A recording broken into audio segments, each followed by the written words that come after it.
100 ಜನರಲ್ಲಿ ಒಬ್ಳಾಗ್ಬೇಕು ಅಂತ ಇಷ್ಟ ಐತೆ ಹೊರತು 100ರಲ್ಲಿ ಒಬ್ಳಾಗ್ಬೇಕು ಅಂತ ಇಷ್ಟ ಐತೆ. ನಿನ್ನೆಯಿಂದ ಅವ್ರ ಹತ್ರ ನೆನೆಸ್ಕೊಂಡು ನನಗೂ ತುಂಬಾ ಬೇಜಾರಾಗಿದೆ. ಬಾ ಕಷ್ಟಗಳನ್ನ ಹೇಗೆ ನಿಭಾಯಿಸಿದ್ರು? ನಮ್ಮ ತಾಯಿ SSLC ಕಡೆ ಪಾಠ ಮಾಡ್ಕೊಂಡು ಸಂಕೀರ್ತನ ಅನ್ನುವಂತ ಸಿನಿಮಾ ಕೂಡ ಇವರ ಪ್ರೊಡಕ್ಷನ್ ಹೌಸ್ ಮೂಲಕ ಬರ್ತಾ ಇದೆ. ಸಂಕೀರ್ತನ So, ಇದ್ರ ಬಗ್ಗೆ ಅಮ್ಮನಲ್ಲೇ ಕೇಳೋಣ. ತೆರೆಮರೆಯ ಶ್ರಮ ಕಲಾವಿದೆ ಅಂತ ಅನ್ಸುವುದು ನಿಮಗೆ ಇಷ್ಟ ಆಗುತ್ತಾ ಅಥವಾ ಒಬ್ಬ ಉದ್ಯೋಗಿ? ಅವಾಗ್ಲೇ ನಾನು ಈ ಸಾಫಲ್ಯ ಸಂಸ್ಥೆನ ಹುಟ್ಟಾಕಿದ್ದು. ಇಂಥ ಒಂದು ಪಾತ್ರ ನಂಗೆ ಇನ್ನ ಸಿಕ್ಕಿಲ್ಲ ಅನ್ನುವಂಥದ್ದು ಇದೆಯಾ? ಹೀರೋಯಿನ್ ನಲ್ಲಿ ಸ್ಕ್ರೀನಿಂಗ್ ಆಗಿರ್ಬೋದು, ನಟನೆ ಆಗಿರ್ಬೋದು, ನಿಮ್ಮನ್ನ ಹೇಗೆ ಅನ್ಕೊಂತು ಅಂತ? ಕನ್ನಡಿ ಕೊಟ್ಟಿದ್ದಾರೆ.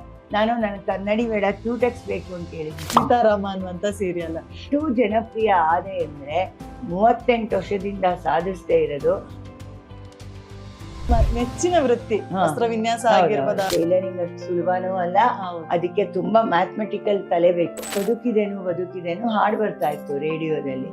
ಸಾಫಲ್ಯ ಎನಗಾಯಿತು ಅಂತ ಬಂತು ನೋಡಿ, ಸಡನ್ ಆಗಿ ಎದ್ದು ಕೂತ್ಕೊಂಡ್ಬಿಟ್ಟೆ ನಾನು. ಒಂದು ಸಿನಿಮಾದಲ್ಲಾಗ್ಲಿ ಒಂದ್ ಇದ್ರಲ್ಲಾಗ್ಲಿ ಗಂಡ ಸತ್ತ ಅಂದ ತಕ್ಷಣ ಒಂದು ಟೈಲರಿಂಗ್ ಮಿಷನ್ ತೋಲ್ಬಿಡ್ತಾರೆ. ತಂದೆ ಪ್ರೀತಿ ಎಲ್ಲೋ ಮಿಸ್ ಆಗಿರೋದು ಅಥವಾ ಎಲ್ಲೋ ಆ ಅಳುಕು? ನಮ್ ತಂದೆನೂ ದೊಡ್ಡ ಪೋಸ್ಟಲ್ಲೇ ಇದು ವೆಟರ್ನರಿ ಡೈರೆಕ್ಟರ್ ಆಗಿದ್ರು ಅವರು. ಮೇಡಮ್ ಬಗ್ಗೆ ಒಂದು ಹೇಳಬೇಕು, ma'am is a very good writer. ತುಂಬಾ ಸ್ಪಷ್ಟ ಕನ್ನಡ, ಇವಾಗಿನ ತರ ಕಾಕಿ ಅಲ್ಲ. ಎಲ್ರಿಗೂ ನಮಸ್ಕಾರ. ಬುಕ್ ಬ್ರಹ್ಮ ಪ್ರೆಸೆನ್ಸ್ ಗಂಧದ ಬೀಡು ವಿಶೇಷ ಕಾರ್ಯಕ್ರಮಕ್ಕೆ ಮತ್ತೊಮ್ಮೆ ಸ್ವಾಗತ. ಒಂದು ಮಾತಿದೆ, ಅರ್ನ್ ಅಂಡ್ ಲರ್ನ್ ಅಂತ. ಸೊ ಈ ನುಡಿಯಂತೆ ನಡೆದಂತಹ ಒಬ್ರು ಸಾಧಕಿ ಇವತ್ತು ನಮ್ಮ ಜೊತೆಗಿದ್ದಾರೆ. ಇವರು ತೆರೆಯ ಮುಂದೆ ನಿಂತ್ರೆ ಅದ್ಭುತ ನಟಿ, ತೆರೆಯ ಹಿಂದೆ ನಿಂತ್ರೆ ಅದ್ಭುತ ವಸ್ತ್ರ ವಿನ್ಯಾಸಗಾರ್ತಿ. ಅಷ್ಟೇ ಅಲ್ಲದೆ ಸಾಫಲ್ಯ ಅನ್ನುವಂಥ ಒಂದು ಸಂಸ್ಥೆಯನ್ನ, ಶಿಕ್ಷಣ ಸಂಸ್ಥೆಯನ್ನ ಕಟ್ಟಿ ಸಾಕಷ್ಟು ಹೆಣ್ಣು ಮಕ್ಕಳ ಕನಸಿಗೆ ರೂಪವನ್ನ ಕೊಡುವಂತ ಕೆಲಸ ಮಾಡಿದ್ದಾರೆ ಅಂತಾನೆ ಹೇಳ್ಬೋದು. ಎಸ್ ಅಮ್ಮ, ನಮಸ್ಕಾರ. ನಮಸ್ಕಾರ. ಪದ್ಮಕಲಾ ಅಮ್ಮ ಅವರು ಇದ್ದಾರೆ ಇವತ್ತು. ಇವ್ರ ಜೊತೆ ಎಷ್ಟು ಮಾತಾಡಿದ್ರು ಕಮ್ಮಿ, ಯಾಕಂದ್ರೆ ಅಷ್ಟು ವಿಚಾರಗಳಿದೆ. ಸೊ ಅಮ್ಮ ನಮಸ್ಕಾರ, ಕಾರ್ಯಕ್ರಮಕ್ಕೆ ಸ್ವಾಗತ. Thank you. ಹೇಗಿದ್ದೀರಾ ಅಮ್ಮ? ಚೆನ್ನಾಗಿದ್ದೀನಮ್ಮ. ಇವ್ರ ಬಗ್ಗೆ ಒಂದು ಮಾತು ಹೇಳಲೇಬೇಕು. ಏನು ಅಂತಂದ್ರೆ, ದಾಸ ಸಾಹಿತ್ಯದಲ್ಲಿ ಸಾಕಷ್ಟು ಒಲವಿರುವಂತವ್ರು, ಅದರ ಬಗ್ಗೆ ಸಾಕಷ್ಟು ಅಭಿಮಾನ ಇರುವಂತವ್ರು ಇವರು. ಸೊ ಎಷ್ಟರ ಮಟ್ಟಿಗೆ ಅಂದ್ರೆ ಸಾಫಲ್ಯ ಅನ್ನುವಂತ ಹೆಸರನ್ನು ಕೂಡ ಎಲ್ಲೋ ದಾಸರೇ ಡೈರೆಕ್ಟ್ ಆಗಿ ಅವರೇ ಸೂಚಿಸಿದಂಗೆ ಆಗಿದೆ ಅಂತಾನೆ ಹೇಳ್ಬೋದು. ಈಗ ಸದ್ಯಕ್ಕೆ ಸಂಕೀರ್ತನ ಅನ್ನುವಂತ ಸಿನಿಮಾ ಕೂಡ ಇವರ ಪ್ರೊಡಕ್ಷನ್ ಹೌಸ್ ಮೂಲಕ ಬರ್ತಾ ಇದೆ. ಸೊ ಇದ್ರ ಬಗ್ಗೆ ಅಮ್ಮನಲ್ಲೇ ಕೇಳೋಣ. ಹೇಗ್ ನಡೀತಿದೆ ಅಮ್ಮ? ಚಿತ್ರ ಮುಗಿತಾ? ಆಯ್ತಮ್ಮ, ಸಿನಿಮಾ ಮುಗ್ದಿದೆ. ಇನ್ನೇನು ಏಪ್ರಿಲ್ 2 ತೆರೆಗೆ ಬರ್ತಾ ಇದೆ. ಆದ್ರೆ ಅದರ ಹಿಂದಿನ ತೆರೆಮರೆಯ ಶ್ರಮ ತುಂಬಾ ಇದೆ. ಆದ್ರೆ ಆ ಕೃಷ್ಣ ನನ್ನ ಜೊತೆಗಿದ್ದಿದ್ರಿಂದ, ಹರಿವಾಯು ಗುರುಗಳು ನಮ್ ಜೊತೆಗಿದ್ದಿದ್ರಿಂದ ಅದನ್ನ ಅವರು ದಡ ಮುಗಿಸಿದ್ದಾರೆ. ಇವಾಗ ಯಾವುದೇ ಕೆಲಸ ನಾವು ಶುರು ಮಾಡ್ಬೇಕಾದ್ರೆ ಮೊದಲು ಪ್ರಾರಂಭಿಸ್ಬೇಕಂತೆ, ಆಮೇಲೆ ಅದು ತಂತಾನೆ ಮುಗಿಯುತ್ತಂತೆ. ಹಾಗೆ ಒಂದು ಕೆಲ್ಸನ ನಾವು ಶ್ರದ್ಧಾ ಭಕ್ತಿ ಗೌರವದಿಂದ ಮಾಡಿದಾಗ ಆ ಕೆಲ್ಸ ಎಷ್ಟೇ ಒಂದ್ ಸ್ವಲ್ಪ ನಿಧಾನ ಆಯ್ತು ನಮ್ದು, ಆದ್ರೆ ದೇವರು ಇದರಿಂದ ನಮ್ಮ ಪ್ರಯತ್ನನ ಸಕ್ಸಸ್ ಅಂದ್ರೆ ಮುಗಿಸಿದಾನೆ. ನೀವ್ ಹೇಳ್ದಂಗೆ ಸಕ್ಸಸ್ ಅಂದ್ರೆ ಸಾಫಲ್ಯ. ದಾಸ ಸಾಹಿತ್ಯದ ಒಂದು ಇದು ನನಗೆ ಹೇಗ್ ಬಂತಂದ್ರೆ, ಚಿಕ್ಕ ವಯಸ್ಸಿಂದ ನಮ್ಮ ಮನೆಯಲ್ಲಿ ದಾಸರ ಬಗ್ಗೆ ಕತೆಗಳು ಹೇಳೋರು, ಆಮೇಲಿಂದ ಕೃಷ್ಣಂದು ರಾಮಾಯಣ ಮಹಾಭಾರತ ಈ ಕತೆಗಳೆಲ್ಲ ನಮ್ಮ ಅಣ್ಣ ಹೇಳೋರು. ನಮ್ ರಿಲೇಟಿವ್ಸ್ ಇದ್ರು ನರಸಿಂಗರಾವ್ ಅಂತ, ಅವ್ರ ಮನೇಲಿ ದಾಸ ಸಾಹಿತ್ಯದ ಬಗ್ಗೆ ಈ ಊರುಗಳು ವಿಜಯದಾಸರು, ಗೋಪಾಲ್ ದಾಸರು, ಜಗನ್ನಾಥ ದಾಸರು, ಪುರಂದರ ದಾಸರು, ಆ ಥರ ಅಪ್ಪ ಅವ್ರದ್ದು ಈ ಥರ ಎಲ್ಲ ಹೇಳುವಾಗ ನಮ್ಗೆ ಚಿಕ್ಕ ವಯಸ್ಸಲ್ಲೇ ಇಂಟ್ರೆಸ್ಟ್ ಬಂತು. ನಾನು ಅವಾಗ PUC ಫೇಲ್ ಆಗಿದ್ದೆ. ಅವಾಗ್ಲೇನೆ ಭಕ್ತ ವಿಜಯ ಓದಿದ್ದೆ ನಾನು. ಆ ಭಕ್ತ ವಿಜಯ ಬೇಲೂರು ಕೇಶವದಾಸರದು ನೀವು ನಿಜವಾಗ್ಲೂ ಎಲ್ಲರೂ ಓದಿ ತಿಳ್ಕೊಬೇಕಾಗಿರೋ. ಅದೆಷ್ಟೋ ಜನಕ್ಕೆ ಯಾರ ಬಗ್ಗೆ ಗೊತ್ತೇ ಇರಲ್ಲ. ಅವರೆಲ್ಲ ಏನು ಅದನ್ನ ಸ್ಟಡಿ ಮಾಡಿ ಎಷ್ಟೆಷ್ಟು ಕಷ್ಟಪಟ್ಟು ಬರೆದಿದ್ದಾರೆ. ಅದನ್ನ ಓದ್ದಾಗಿಂದ ನನಗೆ ದಾಸರ ಒಂದು ನಿತ್ಯ ಜೀವನ, ಆಮೇಲೆ ಅವರ ಒಂದು ಉದಾತ್ತ ಗುಣಗಳು ಅದೆಲ್ಲ ಹೇಗೋ ಗೊತ್ತಿಲ್ದೇನೆ ಅಳವಡಿಸ್ಕೊಂಡೆ ಅನ್ಸುತ್ತೆ. ಎಷ್ಟೋ ದಿವಸ ನಮ್ಮ ತಾಯಿ ಬೈದಿದ್ದಾರೆ, ಹೋಗಮ್ಮ ಹೋಗು ನೀನು ಸುಮ್ನೆ ದಾಸ್ಲಾಗು ಹೋಗು ಅಂದಿದ್ದಾರೆ. ಆ ಥರ ಎಲ್ಲ. ಆದ್ರೆ ಅದೊಂದು ಕನೆಕ್ಷನ್ ಅನ್ಸುತ್ತೆ. ಮತ್ತೆ ನಾನು ITI ತೆಗಿಬೇಕಾದ್ರೆ ಒಂದು ಸಂಸ್ಥೆ ಮಾಡ್ಬೇಕು ನೋಡಿ. ಸಂಸ್ಥೆ ಮಾಡ್ಬೇಕಾದ್ರೆ ಒಂದು ಹೆಸರು ಕೊಡಿ ಅಮ್ಮ ಅಂತ ಹೇಳಿದ್ರು. ಏನ್ ಕೊಡೋದು ಅಂತ ಮಲ್ಕೊಂಡು ಯೋಚಿಸ್ತಾ ಇದ್ದೆ ನಮ್ಮ ತಾಯಿ ತಂಗಿ ಮನೆಯಲ್ಲಿ. ಅವಾಗ ಬದುಕಿದೆನು ಹಾಡು ಬರ್ತಾ ಇತ್ತು ರೇಡಿಯೋದಲ್ಲಿ. ಸಾಫಲ್ಯ ಎನಗಾಯಿತು ಅಂತ ಬಂತು ನೋಡಿ, ಸಡನ್ ಆಗಿ ಎದ್ದು ಕೂತ್ಕೊಂಡ್ಬಿಟ್ಟೆ ನಾನು. ಸಾಫಲ್ಯ ಅಂದ್ರೆ ಸಕ್ಸಸ್, ಸಾಫಲ್ಯ ಅಂತಾನೆ ಇರ್ಲಿ ನಮ್ಮ ಸಂಸ್ಥೆ ಹೆಸರು ಅಂತ. ಸಾಫಲ್ಯ ಕಲೆ ಸಂಸ್ಕೃತಿ ವಿಜ್ಞಾನ ವಿದ್ಯಾಸಂಘ ಅಂತ ಅವಾಗ್ಲೇ ಹೆಸರಿಟ್ಟಿದ್ದೆ ನಾನು 87 ಅಲ್ಲಿ ಹೆಸರಿಟ್ಬಿಟ್ಟು. ಅದ್ರ ಅಡಿನಲ್ಲಿ ನಾನು ITI ಟೈಲರಿಂಗ್, ಉಷಾ ITI ಅಂತೆಲ್ಲ ಅದ್ರದ್ದೆಲ್ಲ ಆಮೇಲೆ ನಿಮ್ಗೆ ಹೇಳ್ತೀನಿ ಬಂತು. ಹಾಗೆ ಬಂದಿದ್ದು ಈ ಸಾಫಲ್ಯ. ಅದರಿಂದಲೇ ಅಡಿನಲ್ಲೇ ನಾನೆಲ್ಲ ಟ್ರೈನಿಂಗು ಟೈಲರಿಂಗು ಎಲ್ಲ ನಡೆಸ್ಕೊತಾ ಬಂದೆ. ಆಮೇಲೆ ನನ್ನ ತಂಗಿಯವರು ಒಂದು ಸಂಸ್ಥೆ ತೆಗೆದ್ರು, ಅವರು ಸಾಫಲ್ಯ ಅಂತ ಇಟ್ರು. ನನ್ನ ಮಗಳು ಅಮೇರಿಕಲ್ಲಿ ತೆಗೆದ್ಲು, ಅವಳು ಸಾಫಲ್ಯ ಮ್ಯೂಸಿಕ್ ಅಂತ ಇಟ್ಲು. ಹಾಗೇನೇನೆ ಏನು ಯಾವುದೇ ಮಾಡಿದ್ರು ನಾನು ಸಾಫಲ್ಯ ಫೌಂಡೇಶನ್ನು, ಸಾಫಲ್ಯ ಇದು ಅಂತಾನೆ ಇಡ್ತಾ ಇದ್ವಿ. ಇವಾಗ ಸಾಫಲ್ಯ ಸಿನಿಮಾ ಮೂವೀಸ್ ಅಂತ ಮಾಡಿ ಇದ್ರೊಳಗೇನೆ ಸಂಕೀರ್ತನ ಅಂತ ಈ ಚಿತ್ರನ ನಾವು 4 ಜನ, ಅಂದ್ರೆ ನಾನು, ಪ್ರಹ್ಲಾದ್, JM ಪ್ರಹ್ಲಾದ್, ಕಲಾ ಗಂಗೋತ್ರಿ ಮಂಜು, ಆಮೇಲಿಂದ ವಿಜಯಭಾಸ್ಕರ್ ಅಂತ 4 ಜನ ಸೇರಿ ಈ ಸಾಫಲ್ಯ ಸಂಸ್ಥೆನ ಹುಟ್ಟು ಹಾಕಿದ್ವಿ. ನನ್ನ ಸ್ವಭಾವ ಏನಂದ್ರೆ ಬಿದ್ದು ಆಳ ನೋಡೋದು. ಅಂದ್ರೆ ಯೋಚನೆ ಇರಲ್ಲ ನಂಗೆ. ಒಳ್ಳೆ ಕೆಲಸ ಯಾವ್ದಿದ್ರು ತಕ್ಷಣ ಹೋಗ್ಬಿಡ್ತೀನಿ. ಅದು ಎಲ್ಲೋ ಓದಿದ್ದೆ ನಾನು, ಒಳ್ಳೆ ಮಾಡ್ಬೇಕಾದ್ರೆ ಜಾಸ್ತಿ ಯೋಚಿಸ್ಬಾರ್ದಂತೆ, ಕೆಟ್ಟದ್ ಮಾಡ್ಬೇಕಾದ್ರೆ ನಾವು ಯೋಚನೆ ಮಾಡ್ಬೇಕು. ಅಂದ್ರೆ ಒಳ್ಳೆ ಕೆಲಸ ಮಾಡುವಾಗ ಇನ್ನೊಂದು ನಿಮಿಷಕ್ಕೆ ಮನಸ್ಸು ಚೇಂಜ್ ಆಗ್ಬೋದು. ಕೆಟ್ಟ ಕೆಲಸ ಮಾಡಿದಾಗ ಯೋಚನೆ ಮಾಡಿದ್ರೆ ಅವಾಗ್ಲೂ ಚೇಂಜ್ ಆಗತ್ತೆ. ಕೆಟ್ಟ ಕೆಲಸ ಮಾಡಬಾರ್ದು ಅಂತಾನು ಚೇಂಜ್ ಆಗುತ್ತೆ. ಆದ್ರಿಂದ ಯೋಚನೆ ಮಾಡ್ದೇನೆ ಈ ಸಾಹಸಕ್ಕೆ ನಾನು ಕೈ ಹಾಕಿದೆ. ಆಮೇಲಿಂದ ಫಸ್ಟ್ ನಾ ಹಾಕಿದ ತಕ್ಷಣ ನಮ್ಮ ಅಳಿಯ 5 ಲಕ್ಷ 20 ಲಕ್ಷದಲ್ಲಿ ಆಗೋಗುತ್ತೆ ಅನ್ಕೊಂಡ್ವಿ. ನನ್ಗೇನು ಗೊತ್ತಿಲ್ಲ. ಈ ಒಳಗೆ ಹೋದ್ಮೇಲೆ ಗೊತ್ತಾಯ್ತು ಒಂದೊಂದಕ್ಕೂ ಲಕ್ಷಾಂತರ ರೂಪಾಯಿಗಳು ಅಂತ. ಒಂದು ಸಿನಿಮಾ ಮುಗಿಸ್ಬೇಕಾದ್ರೆ ಎಷ್ಟು ಮಜಲುಗಳಿರುತ್ತೆ, ಎಷ್ಟು ಒಂದೊಂದು ದಿನಕ್ಕೆ ಒಂದೊಂದು ಮದ್ವೆ ತರ 1 ಲಕ್ಷದ ಮೇಲೆ ಖರ್ಚಾಗುತ್ತೆ. ಮುಗಿದು ಸೆನ್ಸಾರು ಎಲ್ಲ ಬಂತು, ಒಳ್ಳೆ ಡಿವೋಷನಲ್ ಸಿನಿಮಾ ಅಂತೆಲ್ಲ ಬಂದಿದೆ. ಆಮೇಲಿಂದ ಇದು ಆಕ್ಚುಲ್ ಆಗಿ ಹಿಸ್ಟಾರಿಕಲ್ಲು ಆಗುತ್ತೆ. ಯಾಕೆ ಅಂದ್ರೆ ಕೃಷ್ಣದೇವರಾಯನ ಕಾಲದಲ್ಲಿದ್ದಂತ ದಾಸರ ಯತಿಗಳ ಸಮಾಗಮ. ಈಗ ಯಾವ ಕಾಲಮಾನದಲ್ಲಿ ಇದ್ರು ಅಂತ ಎಷ್ಟೋ ಜನಕ್ಕೆ ಗೊತ್ತಿರಲ್ಲ. ಈ ಕೃಷ್ಣದೇವರಾಯನ ಕಾಲ ಅಂದ್ರೆ ಯುದ್ಧ ಬೇರೆ ಇದು ಆತರ ತಿಳ್ಕೊಂಡ್ಬಿಟ್ಟಿರ್ತಾರೆ. ಬಟ್ ಅಲ್ಲಿ ಎಂತೆಂತ ಮಹಾಮಹಿಮರಿದ್ರು, ಅದೊಂದೇ ಕಾಲದಲ್ಲಿ ಇದ್ರು. ಅವರು ಒಬ್ಬೊಬ್ರಿಗೆ ಮೀಟ್ ಆದಾಗ ಅಂದ್ರೆ ಸಮಾಗಮ ಆದಾಗ ಏನ್ ನಡೀತಾ ಇತ್ತು ವಿಷಯಗಳು, ಆಮೇಲೆ ಏನ್ ಪವಾಡ ನಡೀತು, ಅದೆಲ್ಲನೂ ಇದ್ರಲ್ಲಿ ಅಳವಡಿಸ್ಕೊಂಡಿದೆ. ಇದನ್ನ JM ಪ್ರಹ್ಲಾದೆ ಕತೆ, ಚಿತ್ರಕಥೆ, ಸಂಭಾಷಣೆ ಎಲ್ಲ ಬರ್ದಿರೋದು. ಈ ಸಿನಿಮಾ ನಿಮಗೆ ಸಕ್ಸಸ್ ಅಂತ ಅರ್ಲಿ ಅಮ್ಮ. ಈ ಒಂದು ವಸ್ತ್ರ ವಿನ್ಯಾಸ, ಕಾಸ್ಟ್ಯೂಮ್ ಡಿಸೈನ್ ಅನ್ನುವಂಥದ್ದು ಏನು ಅಂತ ಹೇಳಿದ್ರೆ, ಒಂದು ಹಾಳೆಗೆ ಅಥವಾ ಒಂದು ಬಟ್ಟೆಯ ತುಂಡಿಗೆ ಒಂದು ರೂಪ ಕೊಡುವಂತ ಕೆಲಸವನ್ನ ನೀವು ಮಾಡ್ತೀರಾ. ಸೊ ಅಲ್ಲಿ ಕತ್ತರಿಯ ಕೆಲಸ ಆಗುತ್ತೆ ಅಂತ ಹೇಳ್ಬೋದು. ಸೊ ನಿಮ್ಮ ಜೀವನವನ್ನ ಕಂಪೇರ್ ಮಾಡೋದಾದ್ರೆ ಈ ಕಷ್ಟ ಅನ್ನುವಂಥದ್ದು, ಏರುಪೇರು ಅನ್ನುವಂಥದ್ದಕ್ಕೆ ನೀವು ಯಾವ ಅಳತೆ ಇಟ್ಟುಕೊಂಡು ಅದನ್ನ ಸರಿದೂಗಿಸಿದ್ರಿ ಅಂತ ಹೇಳಿ? ನಮ್ಗೆ ಚಿಕ್ಕಂದಿನಿಂದಾನು ಕಲ್ತಿರೋ ಪಾಠ. ಅಂದ್ರೆ ನಮ್ ತಂದೆ ಹೋದ್ಮೇಲೆ ನಾವೆಲ್ಲ ಚಿಕ್ಕವರು, ನಮ್ಮಮ್ಮ ತುಂಬಾ ಕಷ್ಟಪಟ್ಟಿದ್ದಾರೆ. ಶಿಶುವಾರದಲ್ಲಿ ಟೀಚರ್ ಆಗಿ ಸೇರ್ಕೊಂಡು ಎಷ್ಟೇ ಕಷ್ಟ ಇದ್ರೂನುವೆ ನಮ್ಮನ್ನ ನಮ್ಮ ತಾಯಿ ವಿದ್ಯೆಗೆ ತುಂಬಾ ಬೆಲೆ ಕೊಡೋದ್ರಿಂದ ಓದು ಓದು ಓದು, ಹೆಣ್ಮಕ್ಳು ಓದ್ತಾ ಇರ್ಬೇಕು, ಇಲ್ಲ ಕೆಲ್ಸದಲ್ಲಿ ಇರ್ಬೇಕು, ಇಲ್ಲ ಮದ್ವೆ ಆಗಿರ್ಬೇಕು, ಇಲ್ಲ ಅಂದ್ರೆ ಖಾಲಿ ಇದು ಇದು ಮೈಂಡ್ ಏನೇನೋ ಕಡೆ ಯೋಚನೆ ಮಾಡುತ್ತೆ ಅಂತ. ಯಾಕೆ ಅಂದ್ರೆ ನಾನು PUC ಫೇಲ್ ಆಗಿದ್ದೆ. ಅಂದ್ರೆ ಸಡನ್ ಆಗಿ ಕನ್ನಡ ಮೀಡಿಯಂ ಇಂದ ಇಂಗ್ಲಿಷ್ ಮೀಡಿಯಂಗೆ ಹೋಗಿ ಆ ಇಂಗ್ಲಿಷ್ ಎಲ್ಲ ಜಾಸ್ತಿ ಸೈನ್ಸ್ ಬೇರೆ ತಗೊಂಡ್ಬಿಟ್ಟು ಫೇಲ್ ಆಗಿದ್ದೆ. ನಂಗೆ ಖುಷಿ, ಬೇಡ ಇನ್ ಸಾಕು ಓದೋದು ಹೇಗೂ ಫೈಲ್ ಆಗ್ಬಿಟ್ಟೆ ಅಲ್ಲ ಆತರ ನಂದು. ನಮ್ ತಾಯಿ ಮಾತ್ರ ಪದ್ಮಾ ಓದು. ಯಾಕೆಂದ್ರೆ ನಮ್ ತಾಯಿ ಮದ್ವೆ ಆಗುವಾಗ SLC ಕಟ್ಟಿದ್ರಂತೆ, ಮದ್ವೆ ಆದ್ಮೇಲೆ ಬೇಡ ಅನ್ಬಿಟ್ಟಿದ್ರಂತೆ.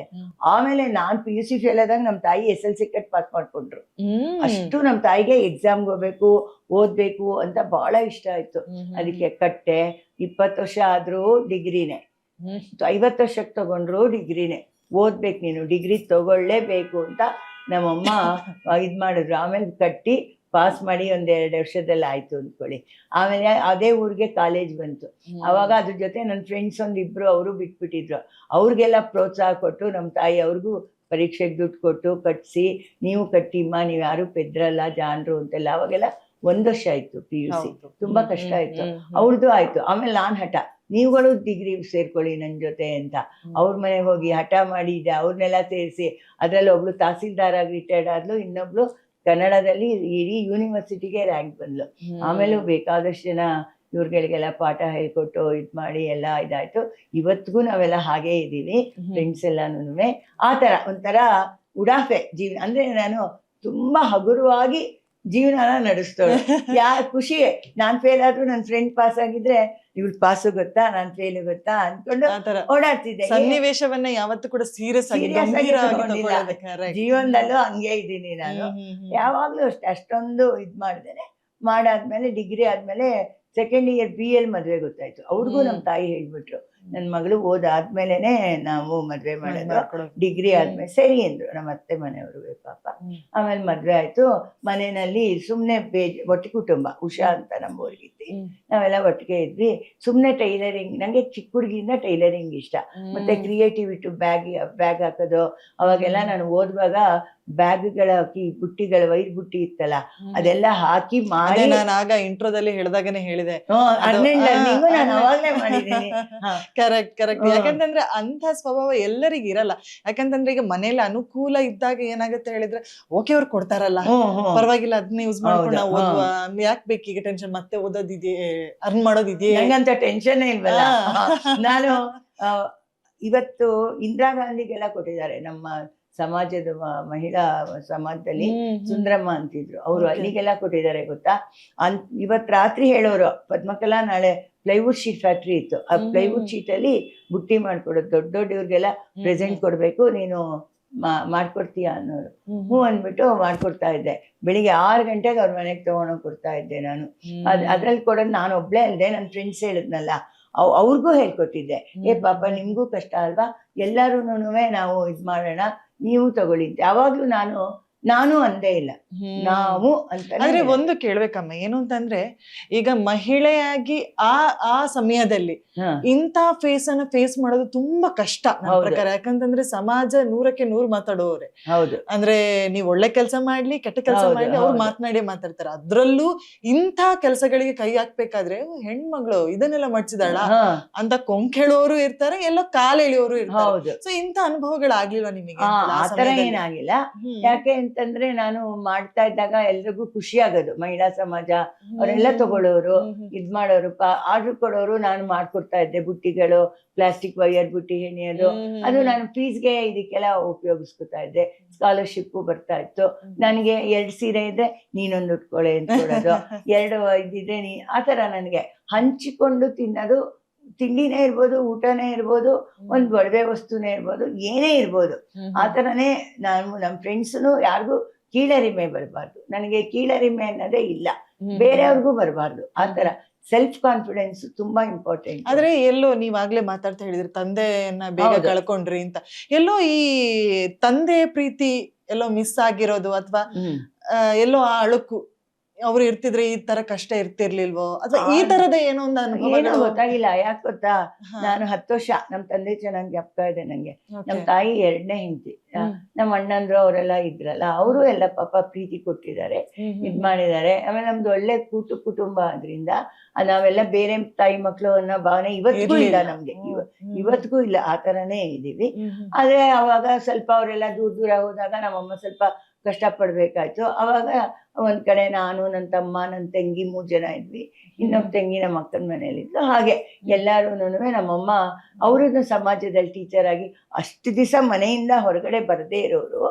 ಅವಾಗ 35 ವರ್ಷ ಆದ್ಮೇಲೆ ಪಾಪ ಅವರು ಮಹಿಳಾ ಸಮಾಜದಲ್ಲಿ ಟೀಚರ್ ಆಗಿ ಸೇರ್ಕೊಂಡು ಅದ್ರೊಳಗೆ ನಮ್ಮಮ್ಮ ಎಲ್ಲ ಇದ್ ಮಾಡಿದ್ದು.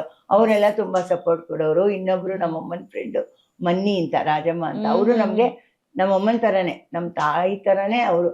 4 ಜನರೇಷನ್ ನಮ್ಮ ಸ್ನೇಹ ಮುಂದುವರೆದಿದೆ ನೋಡಿ. ಆ ತರ ಇಲ್ಲ, ನಮ್ಮ ಊರಲ್ಲಿ ಒಬ್ರಿಗೊಬ್ರು ಸಪೋರ್ಟ್ ಇರೋದು, ಎಲ್ಲಾರು ನಿಲ್ಲೋರು. ಆ ತರ ಪದ್ಮಕಲಾನ ಅಯ್ಯೋ ಅವಳು ಒಂಥರ ನಾವೆಲ್ಲ ಡ್ರಾಮಾ, ಡ್ಯಾನ್ಸು, ಆಮೇಲಿಂದ ಡಿಬೇಟು ಇಂಥದ್ರಲ್ಲಿ ಇಲ್ಲ ಅಂತಾನೆ ಇಲ್ಲ. ಅಷ್ಟು ಇದಾಗಿದ್ದೀನಿ. ತಂದೆ ಗೊತ್ತಿಲ್ಲ ಅಂದ್ರೆ ನಾನು ಅದೇ ಕೇಳಿಕ್ ಬಂದೆ. ಯಾಕೆಂತಂದ್ರೆ ಆ ಸಮಯಕ್ಕೆ ನೀವು ಈ ರಂಗಭೂಮಿಯಲ್ಲಿ ಆಗಿರ್ಬೋದು, ನಟನೆ, ಎಸ್ಪೆಷಲಿ ನಟನೆಯಲ್ಲಿ ಆಗಿರ್ಬೋದು, ಚರ್ಚಾಕೂಟಗಳಲ್ಲಿ ಆಗಿರ್ಬೋದು, ಅದ್ ಹೇಗ್ ಲಿಂಕ್ ತಗೊಳ್ತು ಅಂದ್ರೆ ತಂದೆಯ ಆ ಸ್ವಭಾವ ನಿಮ್ಮಲ್ಲಿ ಬಂತ, ತಾಯಿದು ಬಂತ? ಹೌದು, ಇಬ್ರದು. ನಮ್ ತಾಯಿಗೆ ಧೈರ್ಯ ಇತ್ತು, ಆದ್ರೆ ಅವ್ರಿಗೆ ಇದಾಗಿಲ್ಲ, ಏನ್ ಹೇಳಿ ಮಾಡಕ್ಕಾಗಿರ್ಲಿಲ್ಲ. ಅದನ್ನ ನನ್ ಮೂಲಕ ಅವ್ರು ಮಾಡ್ಕೊಂಡ್ರೇನೋ ಗೊತ್ತಿಲ್ಲ. ನಮ್ ತಂದೆನೂ ದೊಡ್ಡ ಪೋಸ್ಟಲ್ಲೇ ಇದ್ರು, ವೆಟರ್ನರಿ ಡೈರೆಕ್ಟರ್ ಆಗಿದ್ರು ಅವರು. ಅವರು ಎಲ್ಲ ಪ್ರೋತ್ಸಾಹ ಕೊಡೋರು ಕಲೆಗಳಿಗೆ. ಈ ಹುಣಸು ಕೃಷ್ಣಮೂರ್ತಿ ಇದಾರಲ್ಲ, ಅವರು ನಮ್ ತಂದೆ ಎಲ್ಲ ಕಸಿನ್ಸೆ. ನಮ್ಮ ಅಜ್ಜಿ ಮನೆ ಕಡೆಯಿಂದಾನು ನಮಗ್ ಬಂದಿರ್ಬೋದು, ನಮ್ಮ ಅಪ್ಪನ ತಾಯಿ ಮನೆ ಕಡೆಯಿಂದಾನು ನಮ್ಗೆ ಕಲೆಗಳಲ್ಲಿ ಎಲ್ಲ ಧೈರ್ಯ ಅನ್ನೋದು ನಮ್ಗೆ, ನನಗೆ ಸ್ಟೇಜ್ ಫಿಯರ್ ಅನ್ನೋದೇ ಇಲ್ಲ. 3 ವರ್ಷದ ಮಗುವಿಂದಾನೇ ನಾನು ಡ್ಯಾನ್ಸು ಇದು ಎಲ್ಲ ಮಾಡ್ತಾ ಇದ್ದೆ.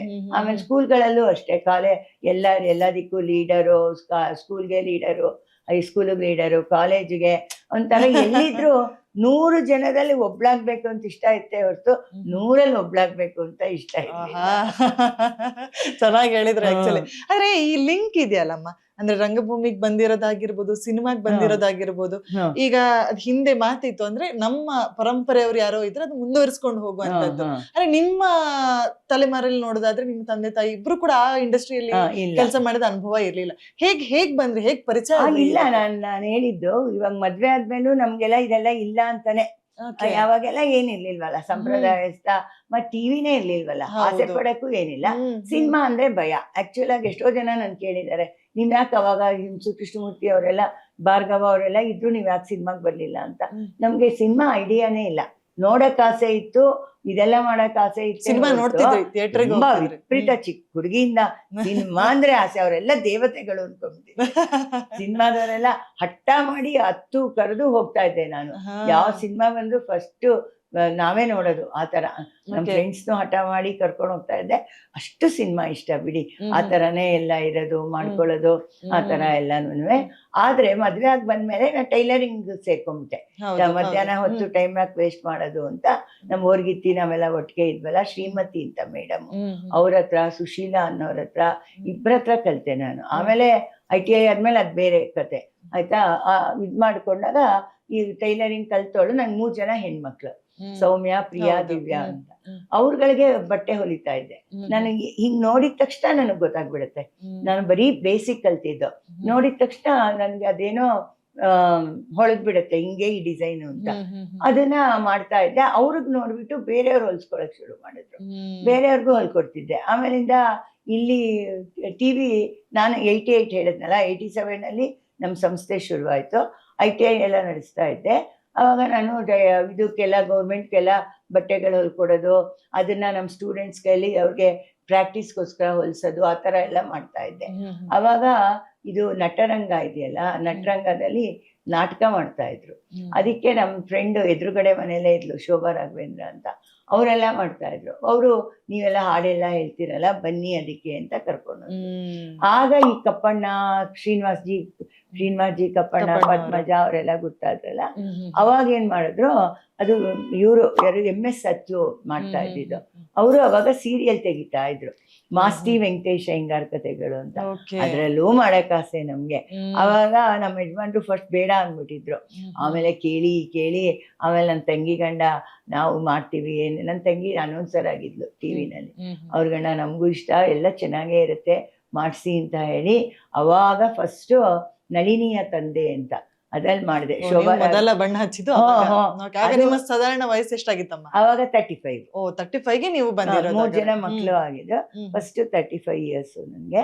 ಅವಾಗ ಫಸ್ಟ್ ದೇವನಹಳ್ಳಿನಲ್ಲಿ ಶೂಟಿಂಗ್ ಆಗಿದ್ದು, ವೇಣುಗೋಪಾಲ ಸ್ವಾಮಿ ದೇವಸ್ಥಾನದಲ್ಲಿ ವಾಲಗದ ಸಮೇತ ಆಗಿದ್ದು ಎಂಟ್ರಿ, ಆ ತರ. ಅವಾಗ ನಮ್ಮ ಮನೆ, ನಮ್ಮ ಭಾವನವ್ರಿಗೆ, ಅವ್ರಿಗೆಲ್ಲ ಇಷ್ಟ ಇರ್ಲಿಲ್ಲ ನಾನು ಮಾಡ್ಬಿಟ್ಟೆ ಅಂತ. ಫಸ್ಟ್ ಯಾರು ಅಷ್ಟು ಇದ್ ಮಾಡ್ಲಿಲ್ಲ. ಆಮೇಲೆ ಎಲ್ಲಾರು ಗುರ್ತಿಸ್ಕೊಳಕ್ ಇದ್ ಮಾಡಿದ್ರು. ಅವಾಗ ಇವ್ರದ್ದು ಮಾಡ್ತಾ ಇದ್ದಿದ್ರಿಂದ ನೀವೇ ಕಾಸ್ಟ್ಯೂಮ್ ಹೊಲಿರಿ ಅಂತೇಳಿ. ಅವಾಗ ನನ್ಗೆ ಭಯ, ಇಲ್ಲ ನೀವು ಹೊಲಿರಿ, ನಾವೆಲ್ಲ ಇದೀವಿ ಅಂತ ಅವ್ರಗಳೇ ಧೈರ್ಯ ಕೊಟ್ಟಿದ್ದು. ಆಗ ನಾನು BJ ಹಿಸ್ಟ್ರಿ ಏನೋ ಇದ್ ಮಾಡ್ತಾ ಇದ್ರು, ಡಿಸೈನು, ಅವ್ರ ಜೊತೆ ಇದ್ ಮಾಡಿ ಅನುಭವನೇ ಬೇರೆ. ನ್ಯಾಷನಲ್ ಕಾಲೇಜಲ್ಲಿ ಪ್ರಾಕ್ಟೀಸ್ ಆಗೋದು, ಹೋಗೋದು, ಅವ್ರಿಗೆ ಹಾಕೋದು, ನೋಡೋದು, ಅಳತೆಗಳು ತೆಕ್ಕೊಳ್ಳೋದು, ಇದ್ ಮಾಡೋದು. ಶ್ರೀನಾಥ್, ಸಿಂಹ ಎಲ್ಲ ಮಾಡಿದ್ರು, ಎಲ್ಲ ದೊಡ್ಡ ಇವ್ರುಗಳಿಗೆಲ್ಲ ಮಾಡಿ ಹಾಗೇನೆ ನಟರಂಗಕ್ಕೆ ಎಲ್ಲ ಕಾಸ್ಟ್ಯೂಮ್ಗಳು ಹೊಲ್ಕೊಡೋದು. ಅವರಿಂದ ಬೇರೆಯವರು, ಈ ಬೆನಕಾದವ್ರು ಯಾವುದೋ ಒಂದು ಮಕ್ಕಳದ ಪ್ರೇಮ ಕಾರನ್ ಮಾಡೋರು, ಆ ಕಾರ್ಯಾಗಾರಕ್ಕೆ ಮಕ್ಳುಗಳನ್ನ ಕರ್ಕೊಂಡು ಹೋಗೋದು. ನನ್ನ ಮಕ್ಳ ಜೊತೆ ಇನ್ನೂ 20-25 ಮಕ್ಳನ್ನ ನಾನೇ ಜವಾಬ್ದಾರಿ ತಗೊಂಡು ಕರ್ಕೊಂಡು ಹೋಗ್ತಾ ಇದ್ದೆ. ಮಂಗಳ ಇದಾರಲ್ಲ, ಏನ್ ಮಂಗಳ, ಅವರು ನಾನು ಇಬ್ರು ಮಾಡೋದು, ಡಿಸೈನ್ ಮಾಡೋದು, ಹೋಲಿ ಎಲ್ಲೋ ವೃತ್ತಿ ಪ್ರವೃತ್ತಿ ನಿಮ್ಗೆ ಒಟ್ಟಿಗೆ ಬಂತು ಬಂದ್ಬಿಡ್ತು ನನಗೆ. ಆಮೇಲೆ ಆಕ್ಟಿಂಗ್ ಮಾಡೋದಕ್ಕೂ ಅದಕ್ಕೂ ಇದಾಗೋಯ್ತು. ಹಾಗೆ ಅವಾಗೆಲ್ಲ ನಾವೇನ್ ಹುಡ್ಕೊಂಡು ಹೋಗಿಲ್ಲ, ಅವ್ರವರೇ ಇದು. ಆಮೇಲೆ ವೈದ್ಯನಾರಾಯಣ ಅಲ್ಲಿ ಅವಾಗೆಲ್ಲ ಕಮ್ಮಿ ಜನ ಇದ್ದಿದ್ದು, ಮನೆ ತರ ಇದ್ದಿದ್ರಿಂದ ನಮ್ಮ ಮನೇಲಿ ಪರವಾಗಿಲ್ಲ ಅಂದ್ರು. ಅದು ತುಂಬಾ ಸಿನಿಮಾಗೂ ಆಫರ್ ಬಂತು ನಂಗೆ. ಬಟ್ ಸಿನಿಮಾಗ್ ಹೋಗಕ್ಕೆ ಸ್ವಲ್ಪ ಭಯ ಆಯ್ತು. ಯಾಕೆಂದ್ರೆ ಅಯ್ಯೋ ಸಿನಿಮಾ ಹಂಗಂತೆ ಹಿಂಗಂತೆ ಅನ್ಬಿಡೋರಲ್ಲ, ಅದಕ್ಕೋಸ್ಕರ ಹೋಗಿಲ್ಲ. ಆಮೇಲೆ ಯಾವ್ದು ಪರ್ವ ಸೀರಿಯಲ್ ಮಾಡುವಾಗ ಅವರು ಒಬ್ರು ಇವರಿದ್ರು, ಬಿಸಿ ಬಿಸಿ, ಅದ್ರಲ್ಲಿ ಫಸ್ಟ್ ಅವರೇ ಪಾಪ ಮೇಡಮ್ ನಾವೆಲ್ಲಾನೇ ಇರ್ತೀವಿ ಮಾಡಿ ಅಂತ ಹೇಳಿ ಅದ್ರಲ್ಲಿ ಮಾಡಿದೆ. ಆಮೇಲೆ ಒಂದು 25-30 ಸಿನಿಮಾ ಮೇಲ್ ಮಾಡಿದೆ ಅಂತ ಇಟ್ಕೊಳ್ಳಿ. ಅದೇ ನಾನು ಈಗ ಮಾತಾಡ್ತಾ ನನಗೆ ಅನ್ಸಿದ್ದು ಏನಂತಂದ್ರೆ, ನೀವೆಲ್ಲೇ ಮಾತನಾಡಿದ್ರು ನಿಮ್ಮ ವೃತ್ತಿ, ನಿಮ್ಮ ನೆಚ್ಚಿನ ವೃತ್ತಿ ವಸ್ತ್ರ ವಿನ್ಯಾಸ ಆಗಿರ್ಬೋದ, ಕಾಸ್ಟ್ಯೂಮ್, ಆ ವಿಚಾರದ ಬಗ್ಗೆ ಮಾತಾಡ್ತಿದ್ದೀರಿ. ಸೊ ನಾನು ಇದನ್ನ ಇಟ್ಟುಕೊಂಡು ಕೇಳೋದಾದ್ರೆ, ಈಗ ಒಬ್ಬ ಕಲಾವಿದೆಯಾಗಿ ಗುರುತಿಸಿಕೊಂಡು ಕಲಾವಿದೆ ಅಂತ ಅನ್ಸುವುದು ನಿಮಗೆ ಇಷ್ಟ ಆಗುತ್ತಾ, ಅಥವಾ ಒಬ್ಬ ಉದ್ಯಮಿ ಸೆಲ್ಫ್ ಎಂಪ್ಲಾಯ್ ಅನ್ನುವಂತ ಒಂದು ಹುದ್ದೆ ನಿಮಗೆ ಇಷ್ಟ ಆಗುತ್ತೆ? ನನಗೆ ಮಹಿಳಾ ಉದ್ಯಮಿ ಇಷ್ಟ ಆಗುತ್ತೆ. ನಂಗೆ ಟೈಲರಿಂಗ್ ಟೀಚರ್ ಅನ್ನೋದು ಇಷ್ಟ ಆಗುತ್ತೆ, ಫ್ಯಾಷನ್ ಡಿಸೈನರ್ ಅನ್ನೋದು ಇಷ್ಟ ಆಗುತ್ತೆ. ಕಲಾವಿದೆ ಫಸ್ಟ್ ನಾನು ಹವ್ಯಾಸಕ್ ಮಾಡ್ತಾ ಇದ್ದೆ, ನಾ ಸೀರಿಯಸ್ ಆಗಿ ತಗೊಂಡೇ ಇಲ್ಲ. ಯಾಕೆಂದ್ರೆ ನಂಗೆ ಟೈಲರಿಂಗ್ ಬಿಟ್ಟು ಹೋಗಕ್ ಇಷ್ಟ ಇಲ್ಲ, ಕ್ಲಾಸ್ ಬಿಟ್ಟು ಹೋಗಕ್ ಇಷ್ಟ ಇಲ್ಲ. 1000 ಜನಕ್ಕೆ ಟ್ರೈನಿಂಗ್ ಕೊಟ್ಟಿದ್ದೀನಿ. ಅವಾಗ ಬಿಡು ಮಾಡ್ಕೊಂಡು ಮಾಡ್ತಾ ಇದ್ದೆ. ಇವಾಗ ಎಲ್ಲೋ ಸೆಳಿಲಿಲ್ವಾ ಅಂತ? ಯಾಕೆಂತಂದ್ರೆ ಈಗ ಪ್ರಚಾರ ಅನ್ನುವಂಥದ್ದು ಯಾವ ತರ ಹೇಳಿದ್ರೆ ಆಟೋಮೆಟಿಕ್ ನಮ್ಮ ಯೋಚನೆಯನ್ನೇ ಬದಲಾಯಿಸುವಷ್ಟು ಶಕ್ತಿ ಇದೆ ಅದಕ್ಕೆ. ಸೊ ಈ ಎಲ್ಲೋ ಗುರುತಿಸ್ಕೊಳ್ಳುವಿಕೆ, ನೀವು ಹೊರಗಡೆ ಹೋದಾಗ ಪದ್ಮಮ್ಮ ಅಂತ ಹೇಳ್ಕೊಂಡು ಮಾತನಾಡಿಸುವಂತ ಆ ಒಂದು ಫೀಲ್ ಯಾಕೋ ನಿಮ್ಮ ನೆಚ್ಚಿನ ಕೆಲಸವನ್ನ ಬಿಟ್ಟು ಆ ದಾರಿಯನ್ನು ಹಿಡಿಯುವ ಅಂತ ಅನ್ಸ್ಲಿಲ್ವ ಯಾವತ್ತು ಅಂತ ಹೇಳಿ? ಇಲ್ಲ ರೀ, ಆತರ ಅನ್ಸಿದ್ರೆ ಯಾಕೆಂದ್ರೆ ತುಂಬಾ ಕಷ್ಟಪಟ್ಟು ನಾ ಟೈಲರಿಂಗ್ ITI ತೆಗ್ದಿದ್ದು. ಅಂದ್ರೆ ನಾನ್ ಪಟ್ಟ ಕಷ್ಟ, ನಮ್ ತಾಯಿ ಪಟ್ಟ ಕಷ್ಟ ಯಾವ ಹೆಣ್ಮಕ್ಳಿಗೂ ಬಂದ್ರೆ ಅವ್ರು ಸರ್ವೈವ್ ಆಗ್ಬೇಕು. ಇವಾಗ ಸೆಲ್ಫ್ ಎಂಪ್ಲಾಯ್ಮೆಂಟ್ ಇದು ಟೈಲರಿಂಗ್. ನಿಮ್ಗೆ ಮನೇಲಿ ಇದ್ರೂ ಮಾಡ್ಬೋದು, ಕೆಲ್ಸಕ್ಕೆ ಹೋದ್ರೂ ಮಾಡ್ಬೋದು, ಆಮೇಲಿಂದ ಗಂಡ ಕೆಟ್ಟವನಾದ್ರೂ ಮಾಡ್ಬೋದು, ಒಳ್ಳೆಯವನಾದ್ರೂ ಮಾಡ್ಬೋದು. ಹೆಣ್ಮಕ್ಳಿಗೆ ಅಷ್ಟು ಧೈರ್ಯ ಕೊಡುತ್ತೆ. ಈಗ ಎಲ್ಲೋದ್ರೂ ಸರ್ಟಿಫಿಕೇಟ್ ಕೇಳ್ತಾರೆ. ಮುಂಚೆ ನಾನು ಒಬ್ರಿಂದಾನೇ ಶುರು ಮಾಡಿದ್ದು ಟೈಲರಿಂಗ್ ನ. ಆದ್ರೆ ಬರ್ತಾ ಬರ್ತಾ ಹಾಗೆ ಹೊಲ್ದು ಕೊಡ್ತಾ ಇದ್ದೆ ಫ್ರಾಕ್ಸು. ಎಲ್ಲೆಲ್ಲಿಂದ ಬಂದು ನನ್ನ ಹತ್ರ ಡಿಸೈನ್ ಫ್ರಾಕ್ಸ್ಗಳು ಹೊಲ್ಸ್ಕೊಂಡು ಹೋಗೋರು, ದೊಡ್ಡ ಇವ್ರುಗಳೆಲ್ಲ ಬರೋರು. ಅವಾಗ ನನಗೆ ಏನನ್ನಿಸ್ತು ಅಂದ್ರೆ, ನಾನು ಯಾಕೆ ಸರ್ಟಿಫಿಕೇಟ್ ಕೊಡಬಾರ್ದು? ಎಲ್ಲದೂ ಪಾಪ ಎಲ್ಲರೂ ನಿಮ್ಮ ಹತ್ರ ಸರ್ಟಿಫಿಕೇಟ್ ಇದೆಯಾ, ನಿಮ್ಗೆ ಏನ್ ಬರುತ್ತೆ ಅನ್ನೋದೇ ನೋಡಲ್ಲ, ಸರ್ಟಿಫಿಕೇಟ್ ಇದೆಯಾ ಅಂತ ಕೇಳ್ತಾರೆ. ಅದಕ್ಕೋಸ್ಕರ ಅನ್ನಿಸ್ದಾಗ ನಮ್ ಸೋದ್ರು ಮಾವ ಶ್ರೀನಿವಾಸ ರಾವ್ ಅಂತ, ಅವರು ITI ನಡೆಸ್ತಾ ಇದ್ರು. ಈ ITI ನಲ್ಲಿ ಎಲ್ಲದಕ್ಕೂ ಇದು SLC ಪಾಸ್ ಆಗಿರ್ಬೇಕು, PUC ಇಂಜಿನಿಯರಿಂಗ್ ಟ್ರೇಡ್ಗೆ ಇರುತ್ತೆ. ಬಟ್ ನಾನ್ ಇಂಜಿನಿಯರಿಂಗ್ ಟ್ರೇಡ್ಗೆ ಅವಾಗ ಏನಪ್ಪಾ ಅಂದ್ರೆ 8th ಪಾಸ್ ಆಗಿದ್ರೆ ಸಾಕು ಅಂತಿತ್ತು. ನಾನ್ ನಿಮ್ಗೆ ಹೇಳ್ದಂಗೆ ಹೆಣ್ಮಕ್ಳು ಈಗ 8th ಪಾಸ್ ಫೇಲ್ ಆಗೋಗ್ತಾರೆ ಪಾಪ. ಕೆಲವ್ರ ತಲೆ ಅಷ್ಟೊಂದು ಹತ್ತಲ್ಲ, SLC ಫೇಲ್ ಆಗೋಗ್ತಾರೆ, ಮನಸ್ಸು ಎಲ್ಲೆಲ್ಲೋ ಹೋಗುತ್ತೆ. ಅಂತ ಹೆಣ್ಮಕ್ಳಿಗೋಸ್ಕರ ನಿಜವಾಗ್ಲೂ ನಾನು ಮಾಡಿದ್ದು ಅದಕ್ಕೋಸ್ಕರನೇ ರೀ. ಅವ್ರಿಗೆ ಮನೇಲೂ ಮಾಡ್ಬೇಕು, ಹೊರಗಡೆನೂ ಹೋದ್ರು. ಈಗ ಫ್ಯಾಕ್ಟ್ರಿಗಳು ಬೇಕಾದಷ್ಟು ಗಾರ್ಮೆಂಟ್ ಫ್ಯಾಕ್ಟ್ರಿ ಇರುತ್ತೆ, ಅಲ್ಲಿ ಕೆಲಸ ಸಿಕ್ಬೋದು. ಏನಿಲ್ವಾ ಒಂದು ಟೀಚರ್ ಕೆಲಸ ಸಿಕ್ಬೋದು. ಈ ತರ ಎಲ್ಲ ಅನ್ಕೊಂಡು ಯೋಚನೆ ಮಾಡಿ ಮಾಡಕ್ಕೆ ಹೊರಟೆ. ಬಟ್ ಅದು ಒಬ್ರೇ ಮಾಡಕ್ ಆಗಲ್ಲ, ಸಂಸ್ಥೆ ಮಾಡ್ಬೇಕು ಅಂತಂದ್ರು. ಅವಾಗ್ಲೇ ನಾನು ಈ ಸಾಫಲ್ಯ ಸಂಸ್ಥೆನ ಹುಟ್ಟಾಕಿದ್ದು. ನಮ್ಮ ಮಾವ ಇದ್ರ ಬಗ್ಗೆ ಎಲ್ಲ ಹೇಳಿದಿಕ್ಕೆ ನಾನು ITI ತೆಗ್ದಿದ್ದು, ಇಲ್ದೇ ನನಗೆ ಗೊತ್ತಾಗ್ತಿರ್ಲಿಲ್ಲ. ಆ ಸಮಯದಲ್ಲಿ ಹೇಗಿತ್ತು ಹೇಳಿದ್ರೆ, ಈ ಕೆಲಸವನ್ನ ಮಾಡುವಂತದನ್ನ ಸಣ್ಣ ಮಟ್ಟಿಗೆ ನೋಡ್ತಾ ಇದ್ದೆ, ಓ ಟೈಲರಿಂಗ್ ಕೆಲಸ ಮಾಡದ. ಆದ್ರೆ ಈಗ ತುಂಬಾ ಬದಲಾಗಿದೆ. ಸೊ ಅವರಿಗೂ ಒಂದು ಡಿಫ್ರೆಂಟ್ ಹೆಸರಲ್ಲಿ ಫ್ಯಾಷನ್ ಡಿಸೈನರ್ ಆಗಿರ್ಬೋದು, ಅದರ ವಿಭಿನ್ನವಾಗಿ ಕರೀಲಿಕ್ಕೆ ಶುರು ಮಾಡಿದ್ರೆ ಅವರ ಸ್ಥಾನ ಆಗಿರ್ಬೋದು, ಅವ್ರಿಗೆ ಸಿಗುವಂತ ಮರ್ಯಾದೆ ಕೂಡ ಜಾಸ್ತಿ ಆಗಿದೆ. ಸೊ ಈ ಬದಲಾವಣೆ ಬಗ್ಗೆ ನಿಮಗೆ ಏನ್ ಅನ್ಸುತ್ತೆ? ನನಗೆ ಏನ್ ಅನ್ಸುತ್ತೆ ಗೊತ್ತಾ, ಅವಾಗ ನಮ್ ತಾಯಿ ಹೇಳೋರು, ನಾನು ಒಂದ್ 8 ಮಿಷನ್ ಆದ್ಮೇಲೆ ITI ಶುರುವಾದ್ಮೇಲೆ ನಮ್ ತಾಯಿ ನನಗೋಸ್ಕರ ಟೀಚರ್ ಆಗಿದ್ದವರು ಬಿಟ್ಬಿಟ್ಟು ಬಂದ್ರು. ಯಾತಿಕೆ ಅಂದ್ರೆ ನನ್ ಮಗಳು 100 ಜನ ಹೆಣ್ಮಕ್ಳಿಗೆ ಒಳ್ಳೇದ್ ಮಾಡ್ತಾ ಇದ್ದಾಳೆ, ನಾನು ಅವಳನ್ನ ನೋಡ್ಕೊಳ್ಬೇಕು, ಅವಳ ಗಂಡ ಮಕ್ಳು ಅವಳ ಮನೇನ್ ನೋಡ್ಕೊಂಡ್ರೆ ಅವಳು ಎಲ್ರಿಗೂ ಸಹಾಯ ಮಾಡ್ತಾಳೆ ಅಂತ ಬಂದ್ರು.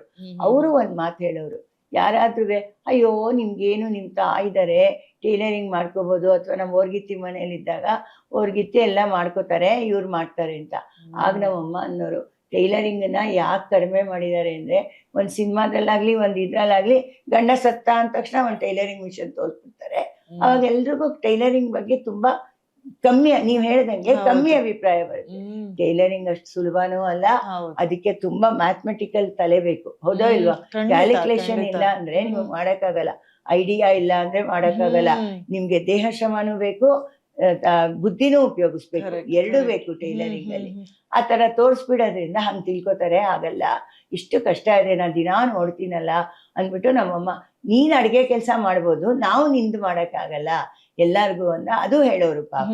ಆ ತರ ಅದು ಹೇಗಪ್ಪ ಅಂದ್ರೆ, ಈ ITI ತೆಗಿವಾಗ ನನಗೆ ನಮ್ಗೇನು ಇರ್ಲಿಲ್ಲ ರೀ, ನಿಜ ಹೇಳ್ಬೇಕಾದ್ರೆ. ಒಂದು ಸ್ವಂತ ಮನೆ ಇತ್ತು, ನಾನು ಟೈಲರಿಂಗ್ ಹೊಲಿದು ಕ್ಲಾಸ್ ಮಾಡಿ ಒಂದಿಷ್ಟು ಫೀಸು ಹೊಲ್ದಿದ್ದ ದುಡ್ಡು ಅದ್ರಲ್ಲಿ ನಮ್ಮ ಹಸ್ಬೆಂಡ್ಗೆ ಹೆಲ್ಪ್ ಮಾಡಿ ನಾವು ಯಾವುದೇ ಅತಿ ಸಾಲ ಸೋಲ ಮಾಡಿದೆ, ಆ ಥರ ಇದ್ದಿದ್ದ ಜೀವನ. ನಾನು ಡಿಗ್ರಿ ಮಾಡಿದ್ರು ನಾನು ಕೆಲ್ಸಕ್ಕೆ ಹೋಗ್ಲಿಲ್ಲ, ಮನೇಲಿ ಗಂಡ ಮಕ್ಕಳು ನೋಡ್ಕೊಂಡು ಈ ಕೆಲಸ ಮಾಡ್ಬೋದು ಅಂತ. ಅವಾಗ ITI ನಮ್ಮ ಮಾವ ಹೇಳಿದ್ರು ಅನ್ನಲ್ಲ, ಹೋದೆ. ನನಗೆ MG ರೋಡ್ಗೆ ಹೋಗೋಕ್ಕೂ ಗೊತ್ತಿರಲಿಲ್ಲ. ಇವತ್ತು ನಾನು ಒಬ್ಳೇ ಇಲ್ಲಿಗೆ ಎಲೆಕ್ಟ್ರಾನಿಕ್ ಸಿಟಿಗೆ ಬಂದಿದ್ದೀನಿ. ಅವಾಗ ನಮ್ಮ ಯಜಮಾನ್ರನ್ನ ಕರ್ಕೊಂಡು ಹೋದೆ. ಅವ್ರಿಗೆ ಇಷ್ಟ ಇರಲಿಲ್ಲ ITI ಎಲ್ಲ ತೆಗಿಯೋದು. ನಮ್ಗೆ ಯಾಕೆ, ನಮ್ಮಂಥ ಮಧ್ಯಮ ವರ್ಗದವ್ರಿಗೆಲ್ಲ ಗೌರ್ಮೆಂಟ್ ಅವ್ರು ಬರ್ತಾರೆ, ಯಾರೋ ಬರ್ತಾರೆ, ಏನಕ್ಕೆ ಹೆಂಗಸ್ರುಗಳು 4 ಜನ ಸೇರಿದ್ರೆ ಬರೀ ಮಾತಾಡ್ತಾರೆ, ಆ ಥರ ನಮ್ಮ ಯಜಮಾನ್ರ ಭಾವನೆ ಇತ್ತು. ನಂದೆ ಖಂಡಿತ ನಾನು ಆ ಥರಕ್ಕೆಲ್ಲ ಅವಕಾಶ ಕೊಡಲ್ಲ, ನಾ ಸರ್ಟಿಫಿಕೇಟ್ ಕೊಡಬೇಕು, ಅದೊಂದೇ ನನ್ನ ತಲೆಯಲ್ಲಿ ಇದ್ದಿದ್ದು. ಅವಾಗ ಹೋದಾಗ ಅವರು 1,000 ರೂಪಾಯಿ ಕಟ್ಬೇಕಮ್ಮ ಫೀಸು ಅದಕ್ಕೆಲ್ಲ ಅಂದ್ರು. ನನ್ನ ಹತ್ರ 1,000 ರೂಪಾಯಿ ಇಲ್ಲ. ಅವಾಗ ಯೋಚನೆ ಮಾಡಿದೆ, ನಮ್ಮ ತಾಯಿ ನನಗೆ ಎಲ್ಲೋ ಮಾವಿನ ಹಣ್ಣಿನ ಕಲರ್ಗೆ ರೆಡ್ ಬಾರ್ಡ್ರದ್ದು ಒಂದು ಸೀರೆ ತಗೊಳ್ಳೋ ಆಸೆ ಇತ್ತು. 1,000 ರೂಪಾಯಿ ಕೊಟ್ಟಿದ್ರು, ಪದ್ಮ ನೀನು ಸೀರೆ ತಗೋಮ್ಮ ಅಂತ. ಯೋಚನೆ ಮಾಡಿದೆ, ಸೀರೆ ತಗೊಳ್ಳೋದ, ITI ಕಟ್ಟದ? ಆವಾಗ ಏನನ್ನಿಸ್ತು, ಸೀರೆ ತಗೊಂಡ್ರೆ ನಾನು ಒಬ್ಳೇ ಬಿಡ್ತೀನಿ, ITI ಕಟ್ಟಿದ್ರೆ ಎಷ್ಟು ಜನ ಹೆಣ್ಮಕ್ಳು ಇದು ಮಾಡ್ತಾರೆ ಅಂತ. ಇವತ್ತಿನ ದಿವಸ ನನ್ನ ಹತ್ರ ಲೆಕ್ಕನೇ ಇಲ್ದೇ ಇರೋ ಸೀರೆ ಇದೆ. ಅವತ್ತಿನ ದಿವಸ ನಾನು ಸೀರೆಗೆ ಆಸೆ ಪಡ್ಲಿಲ್ಲ, ಅದನ್ನ ಹೋಗಿ ತಗೊಂಡು ಒಂದು ಒಳ್ಳೆ ಕೆಲ್ಸಕ್ಕೆ ಕಟ್ಟಿದೆ. ಕಟ್ಟಿದ ತಕ್ಷಣ ಆಮೇಲೆ ಬಂದ್ರು, ಇದಾಯ್ತು ಎಲ್ಲ, ಇಷ್ಟಿಷ್ಟೇ ಇರ್ಬೇಕು ಅಂತ ರೂಲ್ಸ್ ಇದೆ. ನಾನು ಹೇಳಿದ್ನಲ್ಲ ನಿಮ್ಗೆ, ಏನು ಗೊತ್ತಿಲ್ದೇನೆ ದುಮ್ಕೋಳು ನಾನು ಅಂತ. ಅವಾಗ ಹೀಗೆ ಸಾಲ ಮಾಡಿ ಇದ್ ಮಾಡಿ ಮಿಷಿನ್ಗಳು ತಗೊಂಡು, ಅಯ್ಯೋ ಯಾರ್ದೋ ತಂದಿಟ್ಟು ತೋರಿಸ್ರಿ ಅಂದ್ರು. ಅದು ಯಾವಾಗ್ಲೂ ಇರ್ಬೇಕು. ನಾನು ಆ ಥರ ಒಂದು ದಿವಸನೂ ಮಾಡಿಲ್ಲ ಪ್ರಜ್ಞಾ, ಯಾವ ಥರ ಮೋಸ ಅನ್ಯಾಯ ಏನೂ ಮಾಡಿಲ್ಲ ನಾನು. ಅದು ಯಾವತ್ತು 24 ಗಂಟೆ ಬಂದರೂ ಅದು ಇರಲೇಬೇಕು ಅಂತ ಹೇಳಿ ಆ ಥರ ಮಾಡಿ ಅವಾಗೆಲ್ಲ ಬಂದು ಪರ್ಮಿಷನ್ ಎಲ್ಲ ಸಿಕ್ತು. ಆಮೇಲಿಂದ ಆವಾಗಲೂ ಬೇಡ ಅಂದ್ಬಿಟ್ರು ನಮ್ಮ ಯಜಮಾನ್ರು. ಯಾರೋ ಒಬ್ರು ಅಪ್ಲಿಕೇಶನ್ ತಗೊಂಡ್ಬಿಟ್ಟಿದ್ರು, ನನಗೆ ಅವಮಾನ ಆಗುತ್ತೆ, ನಂಗೆ ಅವಮಾನ ಆಗುತ್ತೆ, ನಾ ತೆಗಿಲೇಬೇಕು, ನೀವೇನೇ ಹೊಡೆದು ಇಸ್ಕೊಂಡು ಇದ್ದೀನಿ, ಇದನ್ನು ಹೇಳ್ತೀನಿ ಅಂತ ಹೇಳಿದ್ದೀನಿ, ಬೇಕಂತ ನಾನು ಇಲ್ಲೇ ಅಂದರೆ ಸತ್ತೋಗ್ತೀನಿ ನೋಡಿ, ನೀವು ITI ತೆಗಿಯಕ್ಕೆ ಕೊಡದೇ ಇದ್ರೆ, ಈ ಥರ ಎಲ್ಲ ಆಟ ಮಾಡಿ ಕೊನೆಗೆ ಒಪ್ಕೊಂಡು ಆಮೇಲೆ ITI ಎಲ್ಲ ತೆಗೆದು 1 ವರ್ಷ ಆಗಿತ್ತು. ನನ್ನ ಮಗಳು ಚಿಕ್ಕವಳು, 5 ವರ್ಷದವಳು. ಅವ್ರ ಮಗನೂ ನಮ್ಮ ಮಗಳು ದೊಡ್ಡವಳು ಒಂದೇ ಕ್ಲಾಸಲ್ಲಿದ್ರು, ನಾರಾಯಣರಾವ್. ಅಲ್ಲಿ ಒಂದೇ ಕಡೆ ಟೀಚರ್ ಬಂದು ಹೇಳ್ಕೊಡೋರು. ಬಂದರೆ ನನ್ನ ಮಗಳು ಹೋಗ್ಬಿಟ್ಟು ಅವ್ರ ಹತ್ರ, ಅಂಕಲ್ ನಮ್ಮ ಅಪ್ಪ ಅಮ್ಮ ದಿನಾ ಜಗಳ ಆಡ್ತಾರೆ, ನೀವು ITI ತೆಗಿಯಕ್ಕೆ ಪರ್ಮಿಷನ್ ಕೊಟ್ಬಿಡಿ ಅಂತಿಲ್ಲ. ಅವರು ದೊಡ್ಡದು ಇದಾದಾಗ್ಲೂ ಅದನ್ನ ಹೇಳಿದ್ರು. ಆ ಮಗು ಹಂಗೆ ಹೇಳಿತ್ತು. ಎಲ್ಲ ಹೆಂಗಸರು ಸುಮ್ಮನೆ ಮನೇಲಿರೋದು ನೋಡಿದೀವಿ, ಇವರೊಬ್ರು ಎಂಟ್ರಪ್ರಿನರ್ ಆಗಕ್ಕೆ ಇದ್ ಮಾಡಿದವರು ಅಂದ್ಬಿಟ್ಟು ಅದೊಂದೇ ಕಾರಣಕ್ಕೆ ಪರ್ಮಿಷನ್ ಕೊಟ್ರು. ಆಗ ನಮ್ಮ ತಾಯಿ, ನಮ್ಮ ಕಸಿನ್ಸು, ನಮ್ಮ ಎದುರು ಮನೆಯವರು, ನಮ್ಮ ಫ್ರೆಂಡ್ಸು ಎಲ್ಲ ಸೇರಿ ಸಂಸ್ಥೆನ ಇದು ಮಾಡಿ, ಅದು ಉಷಾ ITI ಅಂದರೆ, ನಾನು ಟೈಲರಿಂಗ್ ಮದುವೆ ಆದಷ್ಟಲ್ಲಿ ಸೇರ್ಕೊಂಡಾಗ ನನ್ನ ಮಗಳು 5 ತಿಂಗಳು ಬಾಣಂತಿ, ನನ್ನ ಮಗಳದು. ನಮ್ಮ ಓರ್ಗಿತ್ತಿ, ನೀ ಹೋಗು ಪದ್ಮ, ನಾನು ನೋಡ್ಕೋತೀನಿ ಅಂದರು. ಆ ಮಗು 1 ಅವರ್ ಅವ್ರು ನೋಡ್ಕೊಂಡಿದ್ದಕ್ಕೆ ನಾನು ಇವತ್ತು ಅವ್ರ ಹೆಸರೇ ಇಟ್ಟೆ ನಾನು, ಉಷಾ ITI ಅಂದ್ಬಿಟ್ಟು. ನ್ಯಾಷನಲ್ ಅವಾರ್ಡು ಎಲ್ಲ ಬಂತು ಅಂತ ಇಟ್ಕೊಳ್ಳಿ. ಅವಾಗಲೇ ನನಗೆ ಇದ್ರಲ್ಲಿ ಅವಾರ್ಡ್ ತಗೋಬೇಕು, ಇದ್ರಲ್ಲಿ ಇದು ಮಾಡಬೇಕು ಅಂತ. ಫಸ್ಟ್ ಜನಗಳು ಕಮ್ಮಿ ಜನ, ಅದಕ್ಕೆ ಕೆಲವ್ರದ್ದೆಲ್ಲ ಸರ್ಟಿಫಿಕೇಟ್ ಇರಲಿಲ್ಲ. ಸ್ಕೂಲ್ಗಳಿಗೆ ಹೋಗಿ ಸರ್ಟಿಫಿಕೇಟ್ ತಂದು ಅವ್ರಿಗೆಲ್ಲ ಹೇಳಿ ಅಲ್ಲಿಗೆಲ್ಲ ಬರೆದು, ಅದ್ರ ಜೊತೆಗೆ ನಮಗೆ ಏಜ್ ಬಾರ್ ಆಗೋಗಿತ್ತು, 25 ವರ್ಷದ ಮೇಲವ್ರಿಗೆ ಇಲ್ಲ ಅಂತ. ಆಗ ಕ್ರಾಫ್ಟ್ ಕೋರ್ಸ್ ಅಂತ CCT ಅಂತ ಟೆಕ್ನಿಕಲ್ ಎಜುಕೇಶನ್ ಬೋರ್ಡ್ ಅವ್ರು ನಡೆಸ್ತಾರೆ. ITIನಲ್ಲಿ ಸತ್ಯೇಂದ್ರ ರಾವ್ ಅಂತಿದ್ರು ಪಾಪ, ನನಗೆ ಮನೆಗೆ ಬಂದು ಹೇಳ್ಕೊಟ್ಟಿದ್ದಾರೆ ರೀ, ನನ್ನ ಹತ್ರ ಸರ್ಟಿಫಿಕೇಟ್ ಇರಲಿಲ್ಲ, ITI ತೆಗ್ದೆ, ಅದೇ ಸರ್ಟಿಫಿಕೇಟ್ ಇಲ್ಲ. ಆಗ ಎದುರುಗಡೆ ಮನೆಯವರು ಗುಜರಾತಲ್ಲಿ ಮಾಡಿದ್ರು. ಅವ್ರ ಪಾಪ ಪ್ರಿನ್ಸಿಪಾಲ್ ಆಗಿ, ಇನ್ನೊಬ್ರು ಜಯಂತಿಯಿಂದ ಹುಡುಗಿ ಡಿಪ್ಲೊಮಾ ಮಾಡಿದ್ಲು, ಅವಳು ಅಲ್ಸೂರಿಂದ ಬರೋಳು, ಅವಳನ್ನ ಇನ್ಸ್ಟ್ರಕ್ಟರ್ ಅಂತ ತಗೊಂಡು ನಾನು ನಮ್ಮ ಸ್ಟೂಡೆಂಟ್ಸ್ ಜೊತೆ ಪರೀಕ್ಷೆ ಕಟ್ಟಿದೆ. ನನ್ಗೇನಿದು ಪ್ರಾಕ್ಟಿಕಲ್ ಬರ್ತಿತ್ತೆ ಹೊರತು ಥಿಯರಿ ಇದಾಗಿ ಗೊತ್ತಿರ್ಲಿಲ್ಲ. ಆಗ ಸತ್ಯೇಂದ್ರ ರಾವನ್ ಅವರು ನಮ್ಮ ಮನೆಗೆ ಬಂದು ಪಾಠ ಹೇಳ್ಕೊಡೋರು. ಅದ್ರಿಂದ ನನ್ ಜೊತೆ ಅಷ್ಟ್ ಹೆಂಗಸ್ರು ಕಟ್ಟಿಸ್ದೆ. ನಮ್ ಮನೇಲಿ ಎಲ್ಲಾನೇ ಪ್ರಾಕ್ಟೀಸ್ ಮಾಡ್ಕೊಳ್ಳೋದು, ನಮ್ ತಾಯಿ ಎಲ್ರಿಗೂ ಊಟ ಹಾಕೋದು, ಪಾಪ ಎಲ್ಲಾರು ಮಾಡಿ ಇದ್ ಮಾಡಿ ನೆಮ್ಮದಿಯಾಗಿ ಮಾಡಿ ಅಂತ ಈ ತರ ಮಾಡಿ ನಾವುಗಳು ಅವ್ರ ಜೊತೆನೆ ಸರ್ಟಿಫಿಕೇಟ್ ತಗೊಂಡಿದ್ದೀನಿ. ತುಂಬಾ ಉತ್ಸಾಹ ಬರ್ತದೆ. ಯಾಕೆಂತಂದ್ರೆ ಈಗ ಎಷ್ಟೋ ಜನ ಯುವಕರು ಬಿಸ್ನೆಸ್ ಮಾಡ್ಲಿಕ್ಕಾಗಿರ್ಲಿ ಅಥವಾ ಏನೋ ಒಂದು ಸೆಲ್ಫ್ ವರ್ಕ್ ಅನ್ನ ಮಾಡ್ಲಿಕ್ಕೆ ತುಂಬಾ ಹಿಂಜರಿತಾರೆ. ಅಂತಹ ಸಮಯದಲ್ಲಿ ನೀವು ಆ ಟೈಮಲ್ಲಿ ಇಂತ ಒಂದು IIT ಶಿಕ್ಷಣ ಸಂಸ್ಥೆ ಸ್ಥಾಪನೆ ಮಾಡೋದು ಅನ್ನುವಂಥದ್ದು ತುಂಬಾ ಅದು ಹೆಣ್ಮಕ್ಳು ಹೆಂಗಸ್ರೇ ಹೆಣ್ಮಕ್ಳಿಗೋಸ್ಕರ ತೆಗೆದ ಮೊದಲ ITI. ಕರೆಕ್ಟ್. ಸೊ ಅದ್ರಲ್ಲೂ ಕೂಡ ಏನಂತಂದ್ರೆ ಈ ಟೈಲರಿಂಗ್ ಕೆಲಸ ಈಗ ನಾವೇ ನೋಡುವಂತದ್ದು ಏನಂತಂದ್ರೆ ಒತ್ತಡದ ಕೆಲಸ ಅದು. ಹೌದು. ಇಂತ ಟೈಮ್ ಲಿಮಿಟ್ಸ್ ಅಲ್ಲಿ ಇಂತ ಕ್ರಿಯೇಟಿವ್ ವರ್ಕ್ ಕೊಡ್ಬೇಕು ಅನ್ನುವಂಥದ್ದು ಅಷ್ಟು ಸುಲಭದ ಕೆಲಸ ಅಲ್ಲ. ಸೊ ಇದರ ಬಗ್ಗೆ ಇನ್ನಷ್ಟು ಮಾತಾಡುವ. ಹೌದಾ? ಅದಕ್ಕಿಂತ ಮುಂಚೆ ಒಂದು ಸಣ್ಣ ಸೆಗ್ಮೆಂಟ್ ಗೇಮ್ ಇದೆ. ಏನಿಲ್ಲ, ನಾನು ರಾಪಿಡ್ ಫೈರ್ ತರದ ಕ್ವಶನ್ ಕೇಳ್ತೇನೆ. ಸೊ ಅದಕ್ಕೆ ಅದ ಅಂತ ಹೇಳ್ಕೊಂಡು ಉತ್ತರ ಕೊಡ್ಬೇಕು. ಓಕೆ. ಯಾವ್ದು ಹೆಚ್ಚು ಸುಲಭ, ಕ್ಯಾಮರಾದ ಮುಂದೆ ನಟಿಸೋದು ಅಥವಾ ವಸ್ತ್ರವಿನ್ಯಾಸ?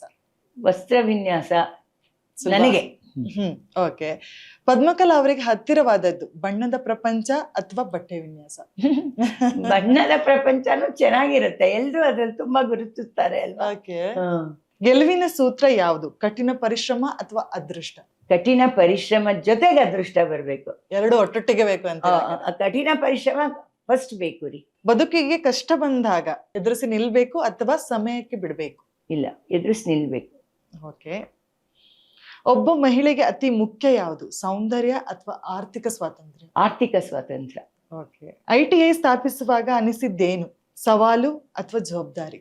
ಎಲ್ಲಾ ಹೆಣ್ಮಕ್ಳಿಗೂನುವೆ ಸವಾಲನ್ನ ಎದುರಿಸೋ ಶಕ್ತಿ ಬರ್ಬೇಕಾದ್ರೆ ಆರ್ಥಿಕ ಸ್ವಾತಂತ್ರ್ಯ ಬರ್ಬೇಕು. ಅದ್ ಮಾಡ್ಬೇಕಾದ್ರೆ ಈ ತರ ವಿದ್ಯೆಗಳು ಸ್ಕಿಲ್ ವಿಷಯನ ಕಲಿಬೇಕು ಅಂತ. ಓಕೆ. ಯಾರ ಮಾತು ಹೆಚ್ಚು ಶಕ್ತಿ ನೀಡುತ್ತೆ ನಿಮಗೆ ಪರ್ಸನಲಿ, ಹಿರಿಯರ ಹಾರೈಕೆ ಅಥವಾ ನಿಮ್ಮಿಂದ ಕಲಿತ ವಿದ್ಯಾರ್ಥಿಗಳ ಕೃತಜ್ಞತೆ? ನನಗೆ ಹಿರಿಯರ ಹಾರೈಕೆ. ಒಂದು ಪದದಲ್ಲಿ ಪದ್ಮಕಲಾ ಹೇಳೋದಾದ್ರೆ ನಟಿ ವರ್ಸಸ್ ಎಂಟರ್ಪ್ರಿನರ್. ನನಗೆ ಇದ್ರಿಂದ ಒಂದು ಗೊತ್ತಾಗದಮ್ಮ, ನಿಮ್ಮ ಕೆಲಸ, ನಿಮ್ಮ ವೃತ್ತಿಯನ್ನು ನೀವೆಷ್ಟು ಪ್ರೀತಿಸ್ತಿದ್ದೀರಾ ಅಂತ. ಸೊ ನಿಮ್ಮ ಹವ್ಯಾಸದ ಬದುಕಿಗೂ ಅಷ್ಟೇ ಇಂಪಾರ್ಟೆಂಟ್ ಕೊಟ್ಟು, ನಿಮ್ಮ ವೃತ್ತಿಗೂ ತುಂಬಾ ಇಂಪಾರ್ಟೆಂಟ್ ಕೊಟ್ಟು ಆ ಒಂದು ಪ್ರೀತಿ ಇದೆಯಲ್ಲ, ಅದು ನಂಗೆ ಎದ್ದು ಕಾಣಿಸ್ತಾ ಇದೆ ಅಂತಾನೆ ಹೇಳ್ಬೋದು.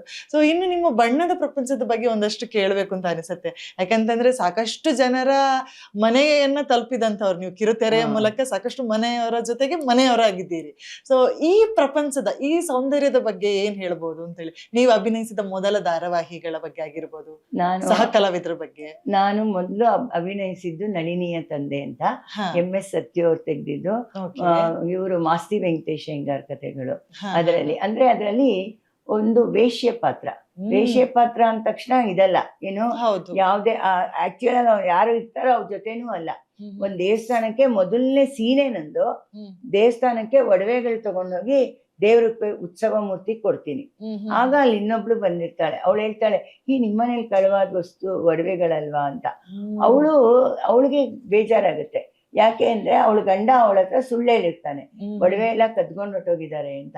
ಅವಳಿಗೆ ಗಂಡ ಯಾವಾಗ ವೇಶ್ಯ ಸವಾಸ ಮಾಡಿದಾನೆ, ಅವಳಿಗೆ ಕೊಟ್ಟಿದ್ದಾನೆ ಅನ್ಸುತ್ತಾ, ಅವಳು ಏನ್ ಮಾಡ್ತಾಳೆ, ಅವನನ್ನ ಬಿಟ್ಬಿಟ್ಟು ಬರ್ತಾಳೆ ಬೆಂಗಳೂರಿಗೆ. ಬಂದು ಮಗುನ ಟೀಚರ್ ಆಗಿ ಸೇರ್ಕೊಂಡು ಬೆಳೆಸ್ತಾಳೆ. ಅವಾಗ ಆ ತರ ಮೆಸೇಜ್ ಇರೋ ಅಂತ ಸೀರಿಯಲ್ ಬರ್ತಾ ಇತ್ತು. ಈಗ ಬರೀ ಅತ್ತೆ ಸೊಸೆ ಜಗಳ, ಆಮೇಲಿಂದ ಬರೀ ಎಲ್ಲರಿಗೂ ವಿಷ ಹಾಕು, ಮನೇಲೆ ಎಲ್ಲಾರು ಇರು. ನಾನು ಅದೇ ಕೇಳುವ ಅಂತಂದೆ, ಯಾಕಂದ್ರೆ ಸಾಕಷ್ಟು ವ್ಯತ್ಯಾಸಗಳಾಗಿದೆ ಅಂದಿನ ಧಾರಾವಾಹಿಗೂ ಇಂದಿನ ಧಾರಾವಾಹಿಗೂ. ನಿಮ್ಮ ಪಾತ್ರದ ಆಯ್ಕೆ ಯಾವ ರೀತಿಯಾಗಿರ್ತಿತ್ತಮ್ಮ? ಅಂದ್ರೆ ಈಗ ನಿಮ್ಮಲ್ಲಿ ಬಂದಾಗ ಇಂಥ ಪಾತ್ರ ಇದೆ ಅಂತ ಹೇಳಿದಾಗ ನೀವು ಸ್ವೀಕರಿಸುವ ರೀತಿ ಆಗಿರ್ಬೋದು, ನಿಮ್ಮ ಆಯ್ಕೆ ಆಗಿರ್ಬೋದು, ಯಾವ ತರ? ಏನೂ ಇಲ್ಲ, ಮಾಡಿದ್ರೆ ಸಾಕು. ಅವ್ರೇ ಇವಾಗ ಚಾನೆಲ್ ಅವರು ಅಂತಾರೆ, ಹಾಗಿಲ್ಲ, ಯಾವ ಕ್ಯಾರೆಕ್ಟರ್ ಯಾರು ಬೇಕೋ ಅವರೇ ಹುಡ್ಕೊಂಡ್ ಬರ್ತಾ ಇದ್ರು. ನಮ್ಮ ಮನೆಗೆಲ್ಲ ಬಂದಿದ್ದಾರೆ.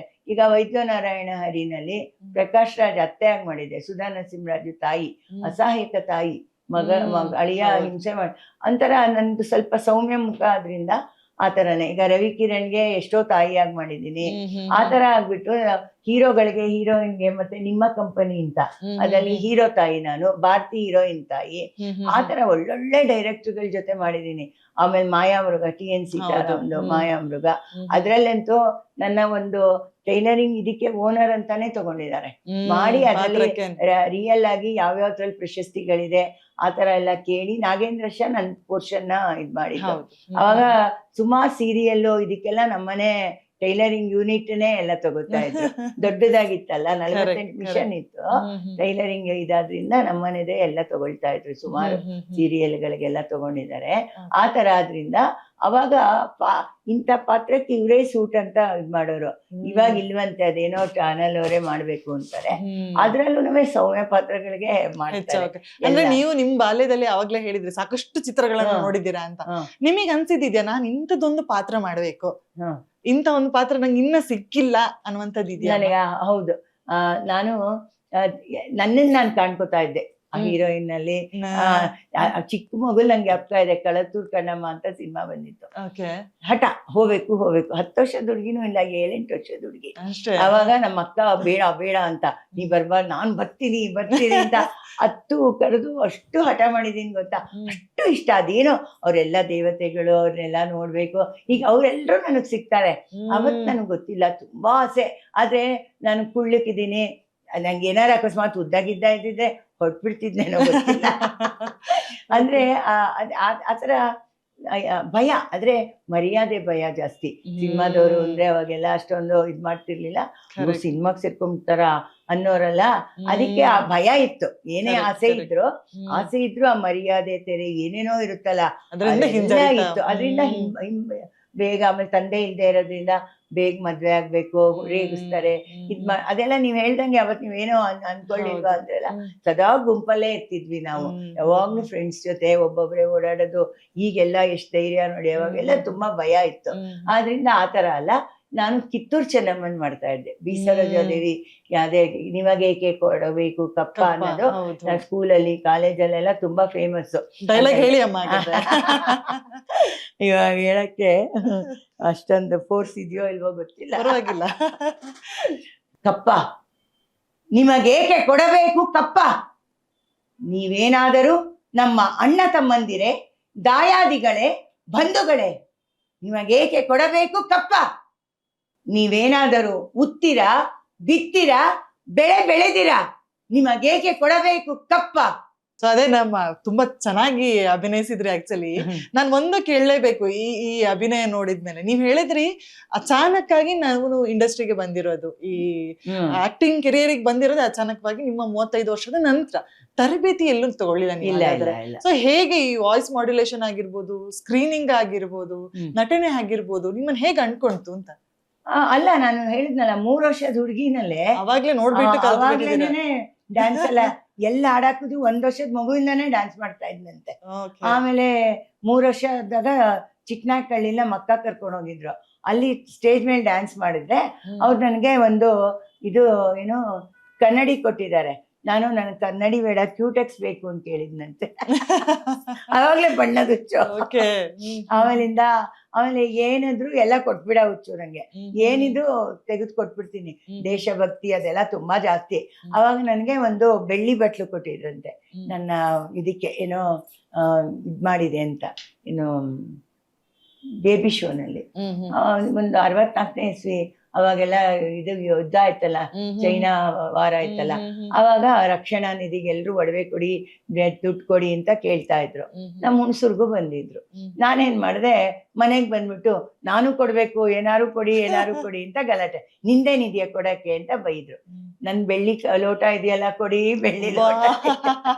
ನಿಂದು ಅನ್ನೋದು ಏನಾರು ಇದೆಯಾ ಅಂದಾಗ ಬೆಳ್ಳಿ ಲೋಟ ಇದೆಯಲ್ಲ ಕೊಡಿ. ಸರಿ ತಗೊಂಡೋಗ್ಬಿಟ್ಟು ಕೊಟ್ಬಿಟ್ಟು ಅದ್ರದ್ದು ರೆಸಿಪಿನೂ ಬಂದಿತ್ತು ನಂಗೆ, ಮೊನ್ನೆ ತನಕನೂ ಇತ್ತು. ಆ ತರ ಚಿಕ್ಕ ಹುಡುಗಿಯಿಂದಾನೆ ಎಲ್ಲಾನು ಆಸೆ. ನನಗೆ ಗೊತ್ತಿಲ್ಲ, ಬೇಜಾರು ಅನ್ನೋದು ಇಲ್ಲ ನನಗೆ. ಸುಸ್ತು ಅನ್ನೋದು ಇಲ್ಲ, ಎಲ್ಲಾನು ಖುಷಿ ಖುಷಿಯಾಗಿ ಅನುಭವಿಸ್ತಾ ಇರ್ತೀನಿ. ಅಲ್ಲ, ಈ ಎನರ್ಜಿಯ ಹಿಂದಿನ ಸೀಕ್ರೆಟ್ ಏನು ಅಂತ? ಯಾಕಂದ್ರೆ ನೀವ್ ಆಗ್ಲೇ ಮಾತಾಡ್ತಾ ಹೇಳಿದ್ರಿ ಸಾಕಷ್ಟು ಜನರ ಸಹಕಾರ ಕೂಡ ನಿಮ್ಮೊಟ್ಟಿಗಿತ್ತು, ಅದೆಲ್ಲೋ ನಿಮಗೆ ಧೈರ್ಯವನ್ನ ತುಂಬಿದೆ. ಆದ್ರೆ ಆರೋಗ್ಯ ಅಂತ ಹೇಳಿ ಬಂದಾಗ ದೈಹಿಕವಾಗಿ ನಿಮ್ಮನ್ನ ನೀವೇ ನೋಡ್ಕೋಬೇಕಾಗುತ್ತೆ, ಬೇರೆ ಯಾರು ಬರಲ್ಲ. ಸೊ ಇದರ ದಿನಚರಿ ಹೇಗಿರುತ್ತೆ ನಿಮ್ದು ಅಂತ, ನೀವ್ ಹೇಗ್ ನಿಮ್ಮ ಆರೋಗ್ಯವನ್ನ ಕಾಪಾಡ್ತೀರಾ? ಆರೋಗ್ಯ ನನ್ಗೂ ಏನು ಇಲ್ಲ, ಎಲ್ರಂಗೆ BP ಶುಗರು ಎಲ್ಲ ಇದೆ ನಂಗೆ. ಆದ್ರೆ ನಾನು ತುಂಬಾ ಕರೆಕ್ಟ್ ಆಗಿ ಔಷಧಿ ಮಾತ್ರೆ ಪ್ರತಿಯೊಂದು ತಗೋತೀನಿ, ಡಾಕ್ಟರ್ ಹತ್ರ ಹೋಗಿ ಕರೆಕ್ಟ್ ಆಗಿ ತೋರಿಸ್ಕೋತೀನಿ. ಆಮೇಲಿಂದ ಏನು ಜಾಸ್ತಿ ತಲೆಗೆಲ್ಲ ಹಚ್ಕೊಳಲ್ಲ, ಯೋಚನೆ ಮಾಡಲ್ಲ. ಅಂದ್ರೆ ಬಂದಿರುತ್ತೆ, ಏನು ಮಾಡಕ್ಕಾಗಲ್ಲ.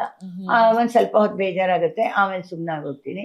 ಯಾವತ್ತೂ ನೆಗ್ಲೆಕ್ಟ್ ಮಾಡಲ್ಲ. ಔಷಧಿ ಮಾತ್ರೆ ಮಾತ್ರ ನಾನು ಅಲೋಪತಿನೇ ತಗೊಳ್ಳೋದು. ಕೆಲವರೆಲ್ಲ ಇದು ಏನೋ ಇದನ್ನ ತಗೊಳ್ಳಿ ಅಂತಾರೆ, ಏನೋ ಆಯುರ್ವೇದ ಅದೇನೋ ಸಣ್ಣ ಪುಟ್ಟ ತಗೋಬೋದೇ ಹೊರತು ನಿಜವಾಗ್ಲೂ ಹೇಳ್ತೀನಿ, ನಾನು ಇದನ್ನ ಒಂದು ಇದರಿಂದನೂ ಹೇಳ್ತಾ ಇದ್ದೀನಿ ಅಂತ ಅನ್ಕೊಳ್ಳಿ. ಕೊನೆಯಲ್ಲಿ ಯಾರ್ಯಾರೋ ಈ ತರ ಅನುಭವಿಸಿರೋರ್ನು ನೋಡಿದೀನಿ, ಬರೀ ಅದಕ್ಕೆ ತಗೊಂಡು ಸ್ಟ್ರೋಕು ಮತ್ತೆ ಇದೆಲ್ಲನೂ ಸಡನ್ ಆಗಿ ಆಗ್ಬಿಡುತ್ತೆ. ಅಂಥವ್ರು ಯಾವಾಗ್ಲೂ ಇದು ಡಯಾಬಿಟಿಸ್ಗಿರ್ಬೋದು ಅಥವಾ BP-ಗಿರ್ಬೋದು, ಅದಕ್ಕೆ ಅಲೋಪತಿ ಬಿಟ್ರೆ ಖಂಡಿತ ಯಾವುದೂ ಆಗಲ್ಲ. ಯಾಕೆಂದ್ರೆ ನಾವು ಋಷಿ ಮುನಿಗಳಷ್ಟು ಧ್ಯಾನ ಮಾಡಲ್ಲ, ಅವರಷ್ಟು ಕಾಮಾಗಿರಕ್ಕಾಗಲ್ಲ. ಯಾವಾಗ್ಲೂ ಒಂದ್ಸಲ ಹೆಚ್ಚು ಕಮ್ಮಿ ಕೋಪ ತಾಪ ಎಲ್ಲ ಇದಾಗುತ್ತೆ ಅಲ್ವಾ ಅಮ್ಮ. ನಾವು ಒಳಗಡೆ ರೋಗ ರಟ್ಟು ಅಂತ ಅದಕ್ಕೋಸ್ಕರನೇ ಹೇಳೋದು, ಸಂಸಾರ ಗುಟ್ಟು ರೋಗ ರಟ್ಟು ಅಂತ. ಹೇಳ್ಕೊಳ್ದೇ ಇದ್ರೆ ತೊಂದರೆ ಆದಾಗ ನಮ್ಗೆ ಕಷ್ಟ ಆಗೋದು. ಹೌದು ತಾನೆ? ಇವಾಗ ಎಲ್ಲೋ ಶೂಟಿಂಗೇ ಮಾಡ್ತಾ ಇರ್ತೀವಿ, ಏನೋ ಆಗೋಗುತ್ತೆ, ಅವಾಗ ತಕ್ಷಣನೇ ನಾವು ಇದ್ ಮಾಡ್ಬೋದಾ? ನಂಗೊಂದ್ ದಿವಸ ಹಾಗೆ ಆಯ್ತು, ಶೂಟಿಂಗ್ ನಡೆಯುವಾಗ ಸಣ್ಣಕ್ಕೇನೋ ಎದೆಲಿ ಇದಾದಂಗಾಯ್ತು, ತಲೆ ಸುತ್ತಂಗಾಯ್ತು. ಅವ್ರಿಗೆ ಹೇಳಿದೆ, ನರ್ಸಿಂಗ್ ಹೋಮಲ್ಲೇ ನಡೀತಾ ಇತ್ತು. ಇಮ್ಮಿಡಿಯೇಟ್ ECG ಚೆಕ್ ಮಾಡಿದ್ರು. ಮಾರನೇ ದಿವಸ ಹೇಗಾರಾಗ್ಲಿ ಅಂತ ಜಯದೇವಾಗ ಹೋಗಿ ಟೆಸ್ಟ್ ಮಾಡಿಸ್ಕೊಂಡೆ. ಅಲ್ಲಿಂದ ಮಣಿಪಾಲ್ ಹೋದ್ರೆ ಹೇಗಾರಾಗ್ಲಿ ಅಂದ್ಬಿಟ್ಟು ಒಂದು ಇದು ಆಂಜಿಯೋಗ್ರಾಮ್ ಮಾಡಿದ್ರು. ಅದೊಂದು 15 ದಿವಸಕ್ಕೆ ನಾವು ಜಪಾನ್ಗೆ ಹೋದ್ವಿ. ಜಪಾನಲ್ಲಿ ಬುಲೆಟ್ ಟ್ರೈನ್ಗೆ ಓಡ್ಬೇಕಾಗಿತ್ತು, ಓಡ್ದೆ ನೋಡಿ. ನಿಜವಾಗ್ಲೂ ಯಾವ ಧೈರ್ಯದ ಮೇಲೆ ಓಡ್ದೆ, ಇಲ್ಲಿ ನನಗೇನು ಇಲ್ಲ ಅಂತ ಹೇಳಿದ್ರು. ಆಂಜಿಯೋಗ್ರಾಮ್ ಮಾಡಿದಾಗ ಏನು ಇಲ್ಲ ಅಮ್ಮ ನಿಮ್ಗೆ ಅಂದಿದ್ದಕ್ಕೆ ಆ ಧೈರ್ಯದಿಂದ ಅಲ್ಲಿ ಓಡಕ್ಕಾಯ್ತಾ? ಇಲ್ಲೇನಾರು ಇದ್ದಿದ್ರೆ, ಇನ್ಯಾರ್ಗಾರು ಏನಾರು ಆಗಿದ್ರೆ ಈ ಭಯ ಎಲ್ಲ ಇರುತ್ತೆ ರೀ. ಅದಕ್ಕೋಸ್ಕರ ದಯವಿಟ್ಟು ಡಾಕ್ಟ್ರುಗಳ ಹತ್ರ ಹೋಗಿ ತೋರಿಸ್ಕೊಳ್ಳಿ. ಇದೇ ನನ್ನ ಆರೋಗ್ಯದ ಗುಟ್ಟು. ನಗ್ತಾ ಇರ್ತೀನಿ, ಆಮೇಲಿಂದ ಔಷಧಿ ಮಾತ್ರೆ ಸರಿಗೆ ತಗೋತೀನಿ. ಇವಾಗ ನಮ್ಮ ಡಾಕ್ಟ್ರು ಅಂತಾರೆ, ದೇಹದಲ್ಲಿ ಒಂದು ಸಣ್ಣ ಬದಲಾವಣೆ ಆದ್ರೂ ನಾನು ಡಾಕ್ಟ್ರ್ ಹತ್ರ ತೋರಿಸ್ಕೊಂತೀನಿ.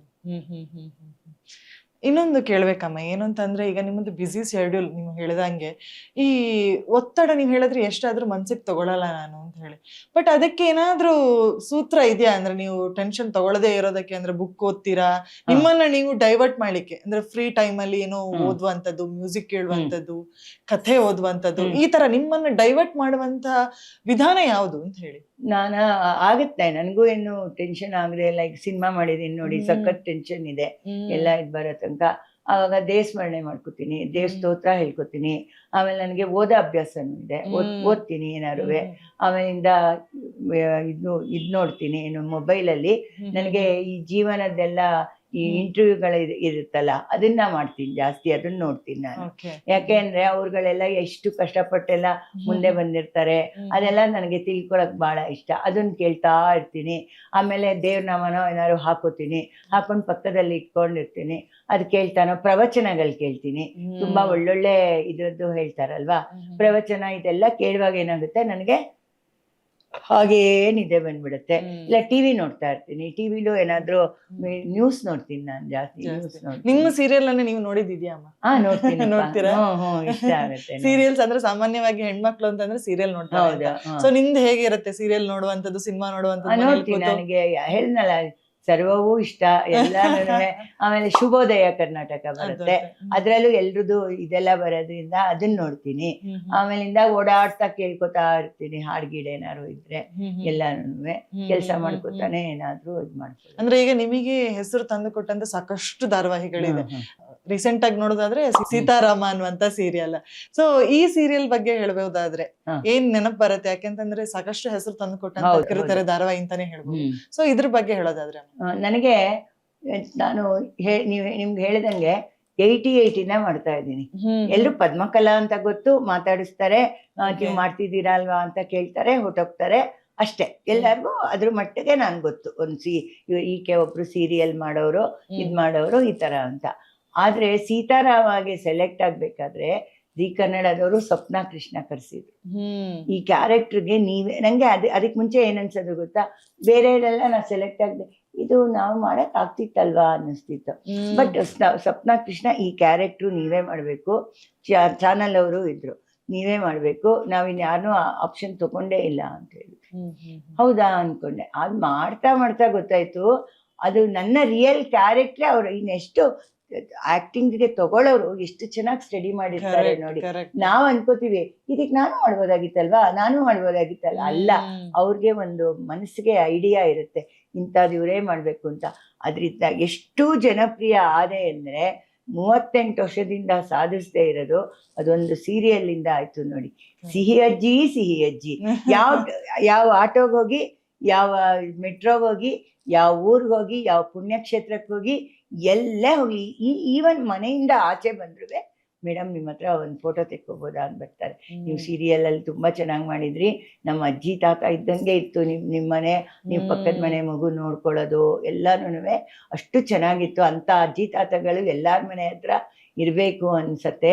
ಆ ಮಗುಗೆ ಸಂಸ್ಕಾರ ಕೊಡೋದು, ಹೇಳ್ಕೊಡೋದು, ಇದ್ ಮಾಡೋದು ಎಲ್ಲ ಅಷ್ಟು ಚೆನ್ನಾಗಿತ್ತು ಅಂತಾರೆ. ಇದೆಲ್ಲ ರಿಯಲ್ ಆಗಿ ನಮ್ಮ ಮನೆಗಳಲ್ಲಿ ಇದ್ದಿದ್ದೆ. ನಾ ಹೇಳಿದ್ನಲ್ಲ, ನಮ್ಮ ತಾಯಿನೂ ಅವ್ರ ಫ್ರೆಂಡ್ ರಾಜಮ್ಮ ಮನ್ನಿ ಅಂತ, ಅವ್ರಿಬ್ರು ಸೇಮ್ ಹಂಗೆ ಇದ್ದಿದ್ದು ರೀ.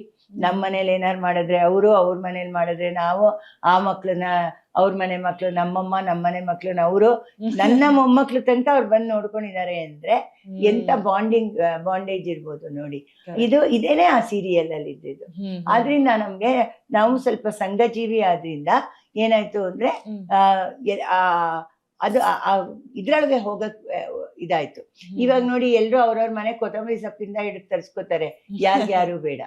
ಅವಾಗ ಹಂಗಲ್ಲ, ಎಲ್ಲಾರು ಒಬ್ರಿಗೊಬ್ರು ಸಹಾಯ ಹಸ್ತಾ ಇರೋದ್ರಿಂದ ಪರಸ್ಪರ ಎಲ್ರಿಗೂ ಬೇಕಾಗಿತ್ತು. ಈಗ ಅದ್ ಮಾತಾಡ್ಸೋದು ಇಲ್ಲ, ಏನೂ ಇಲ್ಲ, ಬೇಕಾದ್ರೆ ಇದ್ ಮಾಡ್ತಾರೆ. ನೀವೀಗ ಹೇಳಿದ್ರಿ ಸೀತಾರಾಮ ಸೀರಿಯಲ್ ಅಲ್ಲಿ ನಿಮಗೆ ಹೊಂದುವಂತ ಪಾತ್ರವೇ ನಿಮ್ಗೆ ಸಿಕ್ಕಿತ್ತು ಅಂತ ಹೇಳಿ. ಈ ಅಭಿನಯ ಅಂತ ಹೇಳಿ ಬಂದಾಗ ಅದೊಂದು ಕಾಂಪ್ಲಿಕೇಶನ್ಸ್ ಇರುತ್ತೆ, ನಮ್ಮ ಕ್ಯಾರೆಕ್ಟರ್ ಅಲ್ಲದ ಕ್ಯಾರೆಕ್ಟರ್ ಮಾಡುವಂತ ಒಂದು ಕಾಂಪ್ಲಿಕೇಶನ್ಸ್. ಅದನ್ನೇ ಹೇಗ್ ನಿಭಾಯಿಸ್ತೀರಾ ಅಂತ ಹೇಳಿ.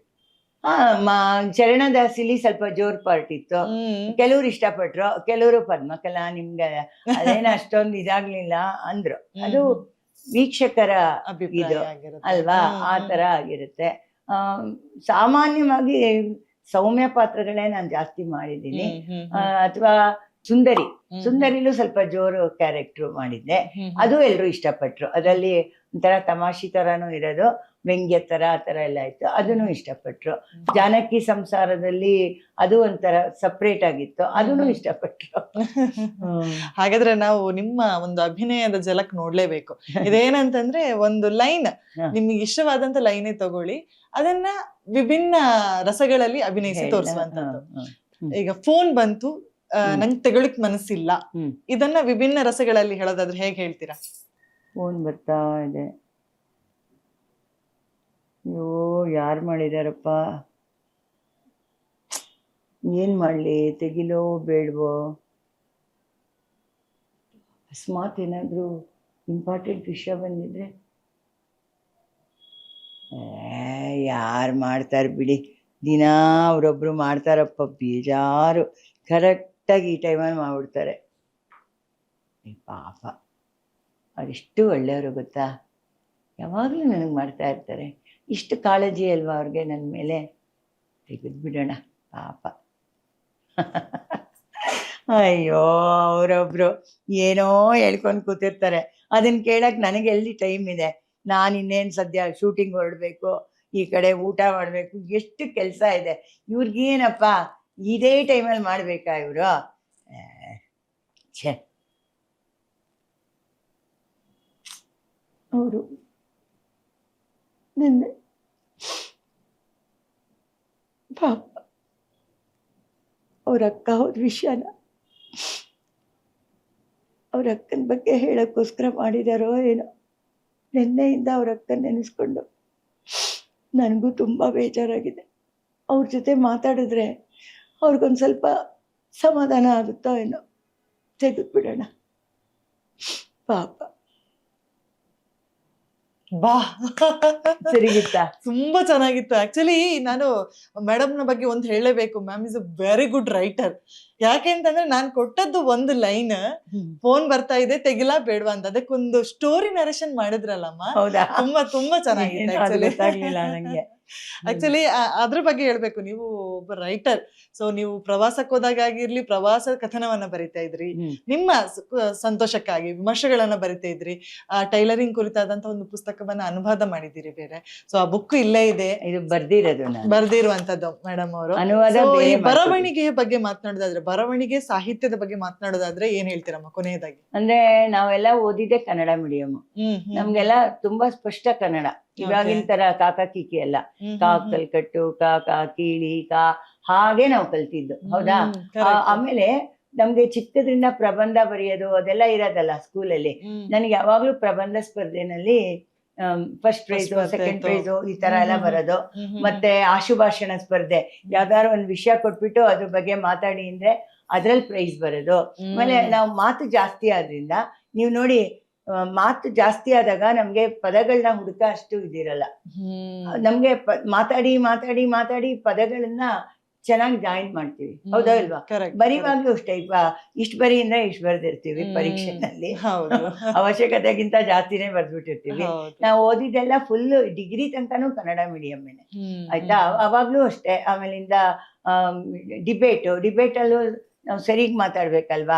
ವಾದ ಅಂದ್ಬಿಟ್ಟು ಹೇಗೋ ಒಂದ್ ವಾದ ಮಾಡಬಾರ್ದಲ್ಲ. ವಾದ ಅದಕ್ಕೆ ಬರ್ತಾ ಇದ್ದಿದ್ದವರಲ್ಲ, ದೊಡ್ಡ ದೊಡ್ಡ ಲಾಯರು, ಜಡ್ಜ್ಗಳೇ ಬರ್ತಾ ಇದ್ದಿದ್ದು. ತುಂಬಾ ದೊಡ್ಡ ಸಿನಿಮಾ ಟಾಕೀಸು ಅಂತ ಕಡೆನೆ ಆಗ್ತಾ ಇತ್ತು. ರೋಲಿಂಗ್ ಶೀಲ್ಡ್ ತರ್ತಾ ಇದ್ವಿ. ಆ ತರ ಇದ್ದಿದ್ರಿಂದ ಮತ್ತೆ ಪ್ರಬಂಧ ನಂಗೆ ತುಂಬಾ ಇಷ್ಟ. ಎಲ್ಲಾರು ಹೋಗ್ಬಿಟ್ಟು ಬಂದಿದ್ದೆಲ್ಲ ಬರೆಯೋದು. ಆವಾಗ್ಲೇ ಯಾವ್ದಾದ್ರು ಒಳ್ಳೆ ಸಿನಿಮಾ ನೋಡಿದ್ರೆ ಅದ್ರ ಬಗ್ಗೆ ಬರೆಯೋದು. ಆ ತರ ಎಲ್ಲ ಸಣ್ಣ ಸಣ್ಣ ಇದನ್ನೆಲ್ಲ ಬೇಕಾದಷ್ಟು ಬರ್ದಿಟ್ಟಿದ್ದೀನಿ ನಾನು. ಮಕ್ಳಿಗೆ ಅಂತ ನಾಟಕ ಬರ್ದಿದ್ದೆ ನಾನು, ದಾಸ ಚತುಷ್ಟಯರ್ದು ಹೇಳಿದ್ನಲ್ಲ, ಅದನ್ನೇ ಬರೆದು ರಾಗಿಗುಡ್ಡದಲ್ಲಿ ಮಾಡ್ಸಿದ್ದೆ ನಾನು. ಆಮೇಲಿಂದ ಈ ಸಮ್ಮರ್ ಕ್ಯಾಂಪ್ ಮಾಡ್ತಾ ಇದ್ವಿ ಮಕ್ಳಿಗೆಲ್ಲ. ಅವಾಗೆಲ್ಲ ಚಿಕ್ಕ ಚಿಕ್ಕದು, ಈ ಕಸ ಒಬ್ರು ಮನೆ ಮುಂದೆ ಹಾಕ್ಬಾರ್ದು, ಈ ತರ ಎಲ್ಲ ಸ್ಕಿಟ್ ತರ ಮಾಡಿನೂ ಮಕ್ಳ ಕೈಲಿ ಮಾಡಿಸ್ತಾ ಇದ್ದೆ.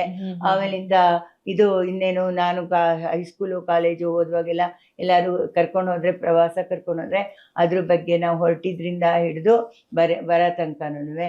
ಆಮೇಲಿಂದ ಇದು ಟೈಲರಿಂಗು ಬುಕ್ ಬರಿಬೇಕಾದ್ರೂ ಅಷ್ಟೇ. ನಾನು ನನ್ನ ಅನುಭವ, ಇವಾಗ ಪ್ರಾಕ್ಟಿಕಲ್ ಬೇರೆ, ಥಿಯರಿ. ನಾನು ಹೇಳಿದ್ನಲ್ಲ, ಮೇಷ್ಟ್ರೊಬ್ರು ಮನೆಗೆ ಬಂದು ಹೇಳ್ಕೊಡೋರು ಅಂತ. ನಿಮ್ಗೆ ಗೊತ್ತಿರ್ಬೋದು, ಕಾಲೇಜಲ್ಲಿ ನಾವೇನ್ ಮಾಡ್ತೀವಿ, ಲೆಕ್ಚರ್ ಕೊಡುವಾಗ ನಾವು ನೋಟ್ ಮಾಡ್ಕೋತೀವಿ ಅಲ್ವಾ? ಆ ತರ ತುಂಬಾ ಅಭ್ಯಾಸ ನಮ್ಗೆ.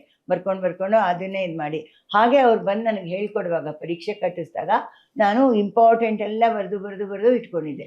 ಹಾಗೆ ಇದ್ ಮಾಡಿ, ಮತ್ತೆ ನಮ್ ಇನ್ನೊಬ್ರು ರಾಧಾಕೃಷ್ಣ ಕಲ್ಕೂರ್ ಅಂತ, ಅವ್ರು ಬರ್ದಿದ್ದು ಪುಸ್ತಕ ಎಲ್ಲ ನನಗೆ ಕೊಟ್ಟಿದ್ರು. ಅದನ್ನ ಆಮೇಲೆ ನನ್ನ ಅನುಭವದಿಂದ ನಾನು ಟೈಲರಿಂಗ್ ಹೇಳ್ಕೊಡ್ತೀನಿ. ಅಂದ್ರೆ ಈಗ ಕಿವಿ ಕೇಳದೆ ಇರೋರ್ಗು ಹೇಳ್ಕೊಟ್ಟಿದ್ದೀನಿ, ಆ ತರ ಬಾಯಿ ಮಾತಾಡಕ್ ಬರ್ದೇ ಇರೋರ್ಗೆ, ಮತ್ತೆ ಏನು ತುಂಬಾ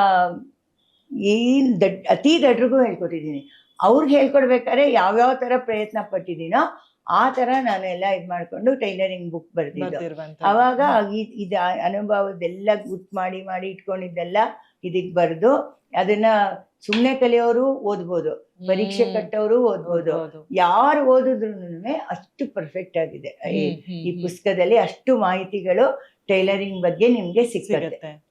ಗಿರೀಶ್ ಕಾಸರವಳ್ಳಿ, ಆಮೇಲಿಂದ ಶೇಷಾದ್ರಿ, ಅವರ ಪಿಕ್ಚರ್ಗಳಿಗೂ ಬರ್ದಿದ್ದೀನಿ ನಾನು. ಪೇಪರಲ್ಲೂ ಬಂದಿದೆ, ಮುನ್ನುಡಿಗೆ ಬರ್ದಿದ್ದೆ. ತುಂಬಾ ಚೆನ್ನಾಗಿತ್ತು ಅಂತ ನಮ್ ಇನ್ಸ್ಟಿಟ್ಯೂಟ್ ಹುಡುಗಿರ್ನೆಲ್ಲ ಕರ್ಕೊಂಡು ಹೋಗಿದ್ದೆ ನಾನು ಸಿನಿಮಾಗೆ. ಆಮೇಲಿಂದ ತಾಯಿ ಸಾಹೇಬಾಗ್ ಬರ್ದಿದ್ದೆ. ಆಮೇಲಿಂದ ಶಂಕರ್ನಾಗ್ ಸತ್ತೋದಾಗ ಬರ್ದಿದ್ದೆ ನಾನು.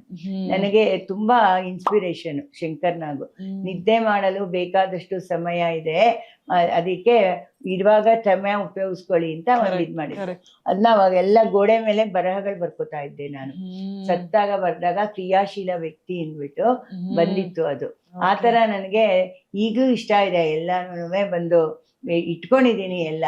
ಒಂದೇನಾದ್ರು ಮಾಡಿ ಅದನ್ನೆಲ್ಲ ಬರೆದು ಇದ್ ಮಾಡ್ಬೇಕು ಅಂತ. ಖಂಡಿತ ನಮ್ಮ ಬರಹಗಾರ್ತಿಯಾಗಿ ಪದ್ಮಕ್ಕನನ್ನು ನೋಡ್ಬೇಕು ನಾವ್ ಇನ್ನು ಮುಂದೆ ಅಂತಾನೆ ಹಾರೈಸ್ತೀನಿ ನಾನು. ಸೊ ಖುಷಿ ಆಯ್ತಮ್ಮ, ಸಾಕಷ್ಟು ವಿಚಾರಗಳನ್ನ ಮಾತಾಡಿದ್ವಿ ನಾವು. ಹ್ಮ್. ಬಹುಶಃ 1 ಗಂಟೆಗಳ ಕಾಲ ಹೋಗಿದ್ದೇ ಗೊತ್ತಾಗ್ಲಿಲ್ಲ. ಸೊ ನಿಮ್ಮ ಬದುಕಿನ ಚಿತ್ರಣಗಳು ಕಣ್ಣ ಮುಂದೆ ಪರದೆಯಲ್ಲಿ ಧಾರಾವಾಹಿ ಬಂದ ರೀತಿಯಾಗಿ ಬರ್ತಾ ಹೋಯ್ತು. ಅಷ್ಟೊಂದು ಪರಿಶ್ರಮಗಳು ನಿಮ್ ಜೀವನದಲ್ಲಿ ನಡೆದಿದೆ ಅಂತಾನೆ ಹೇಳ್ಬೋದು. ಸೊ ನಿಮ್ಮ ಈ ಕೆಲಸ, ಈ ಒಂದು ಸಂಘಟನೆ, ಈ ಒಂದು ಸಿನಿಮಾ ಇದೆಲ್ಲ ಮುಂದುವರಿತಾ ಹೋಗ್ಲಿ, ಎಲ್ಲನೂ ಸಕ್ಸಸ್ಸೇ ಕಾಣ್ಲಿ. ನಿಮ್ಮದು ಸಾಫಲ್ಯ ಅನ್ನುವಂತ ವರ್ಡಿನಂತೆ ನಿಮ್ಮ ಬದುಕು ಕೂಡ ಸಾಫಲ್ಯವಾಗಿರ್ಲಿ ಅಂತ ಆಶಿಸ್ತೇನೆ. ಥ್ಯಾಂಕ್ ಯು ಸೋ ಮಚ್ ಅಮ್ಮ. ನೀವು ಕರೆದು ನನ್ನ ಎಲ್ಲಾರ್ಗೂ ಪರಿಚಯ ಮಾಡಿಕೊಡ್ತಾ ಇರೋದಕ್ಕೆ ಅನಂತ ಧನ್ಯವಾದಗಳು. ಬುಕ್ ಬ್ರಹ್ಮ ಹಾಗೂ ತುಂಬಾ ಧನ್ಯವಾದಗಳು.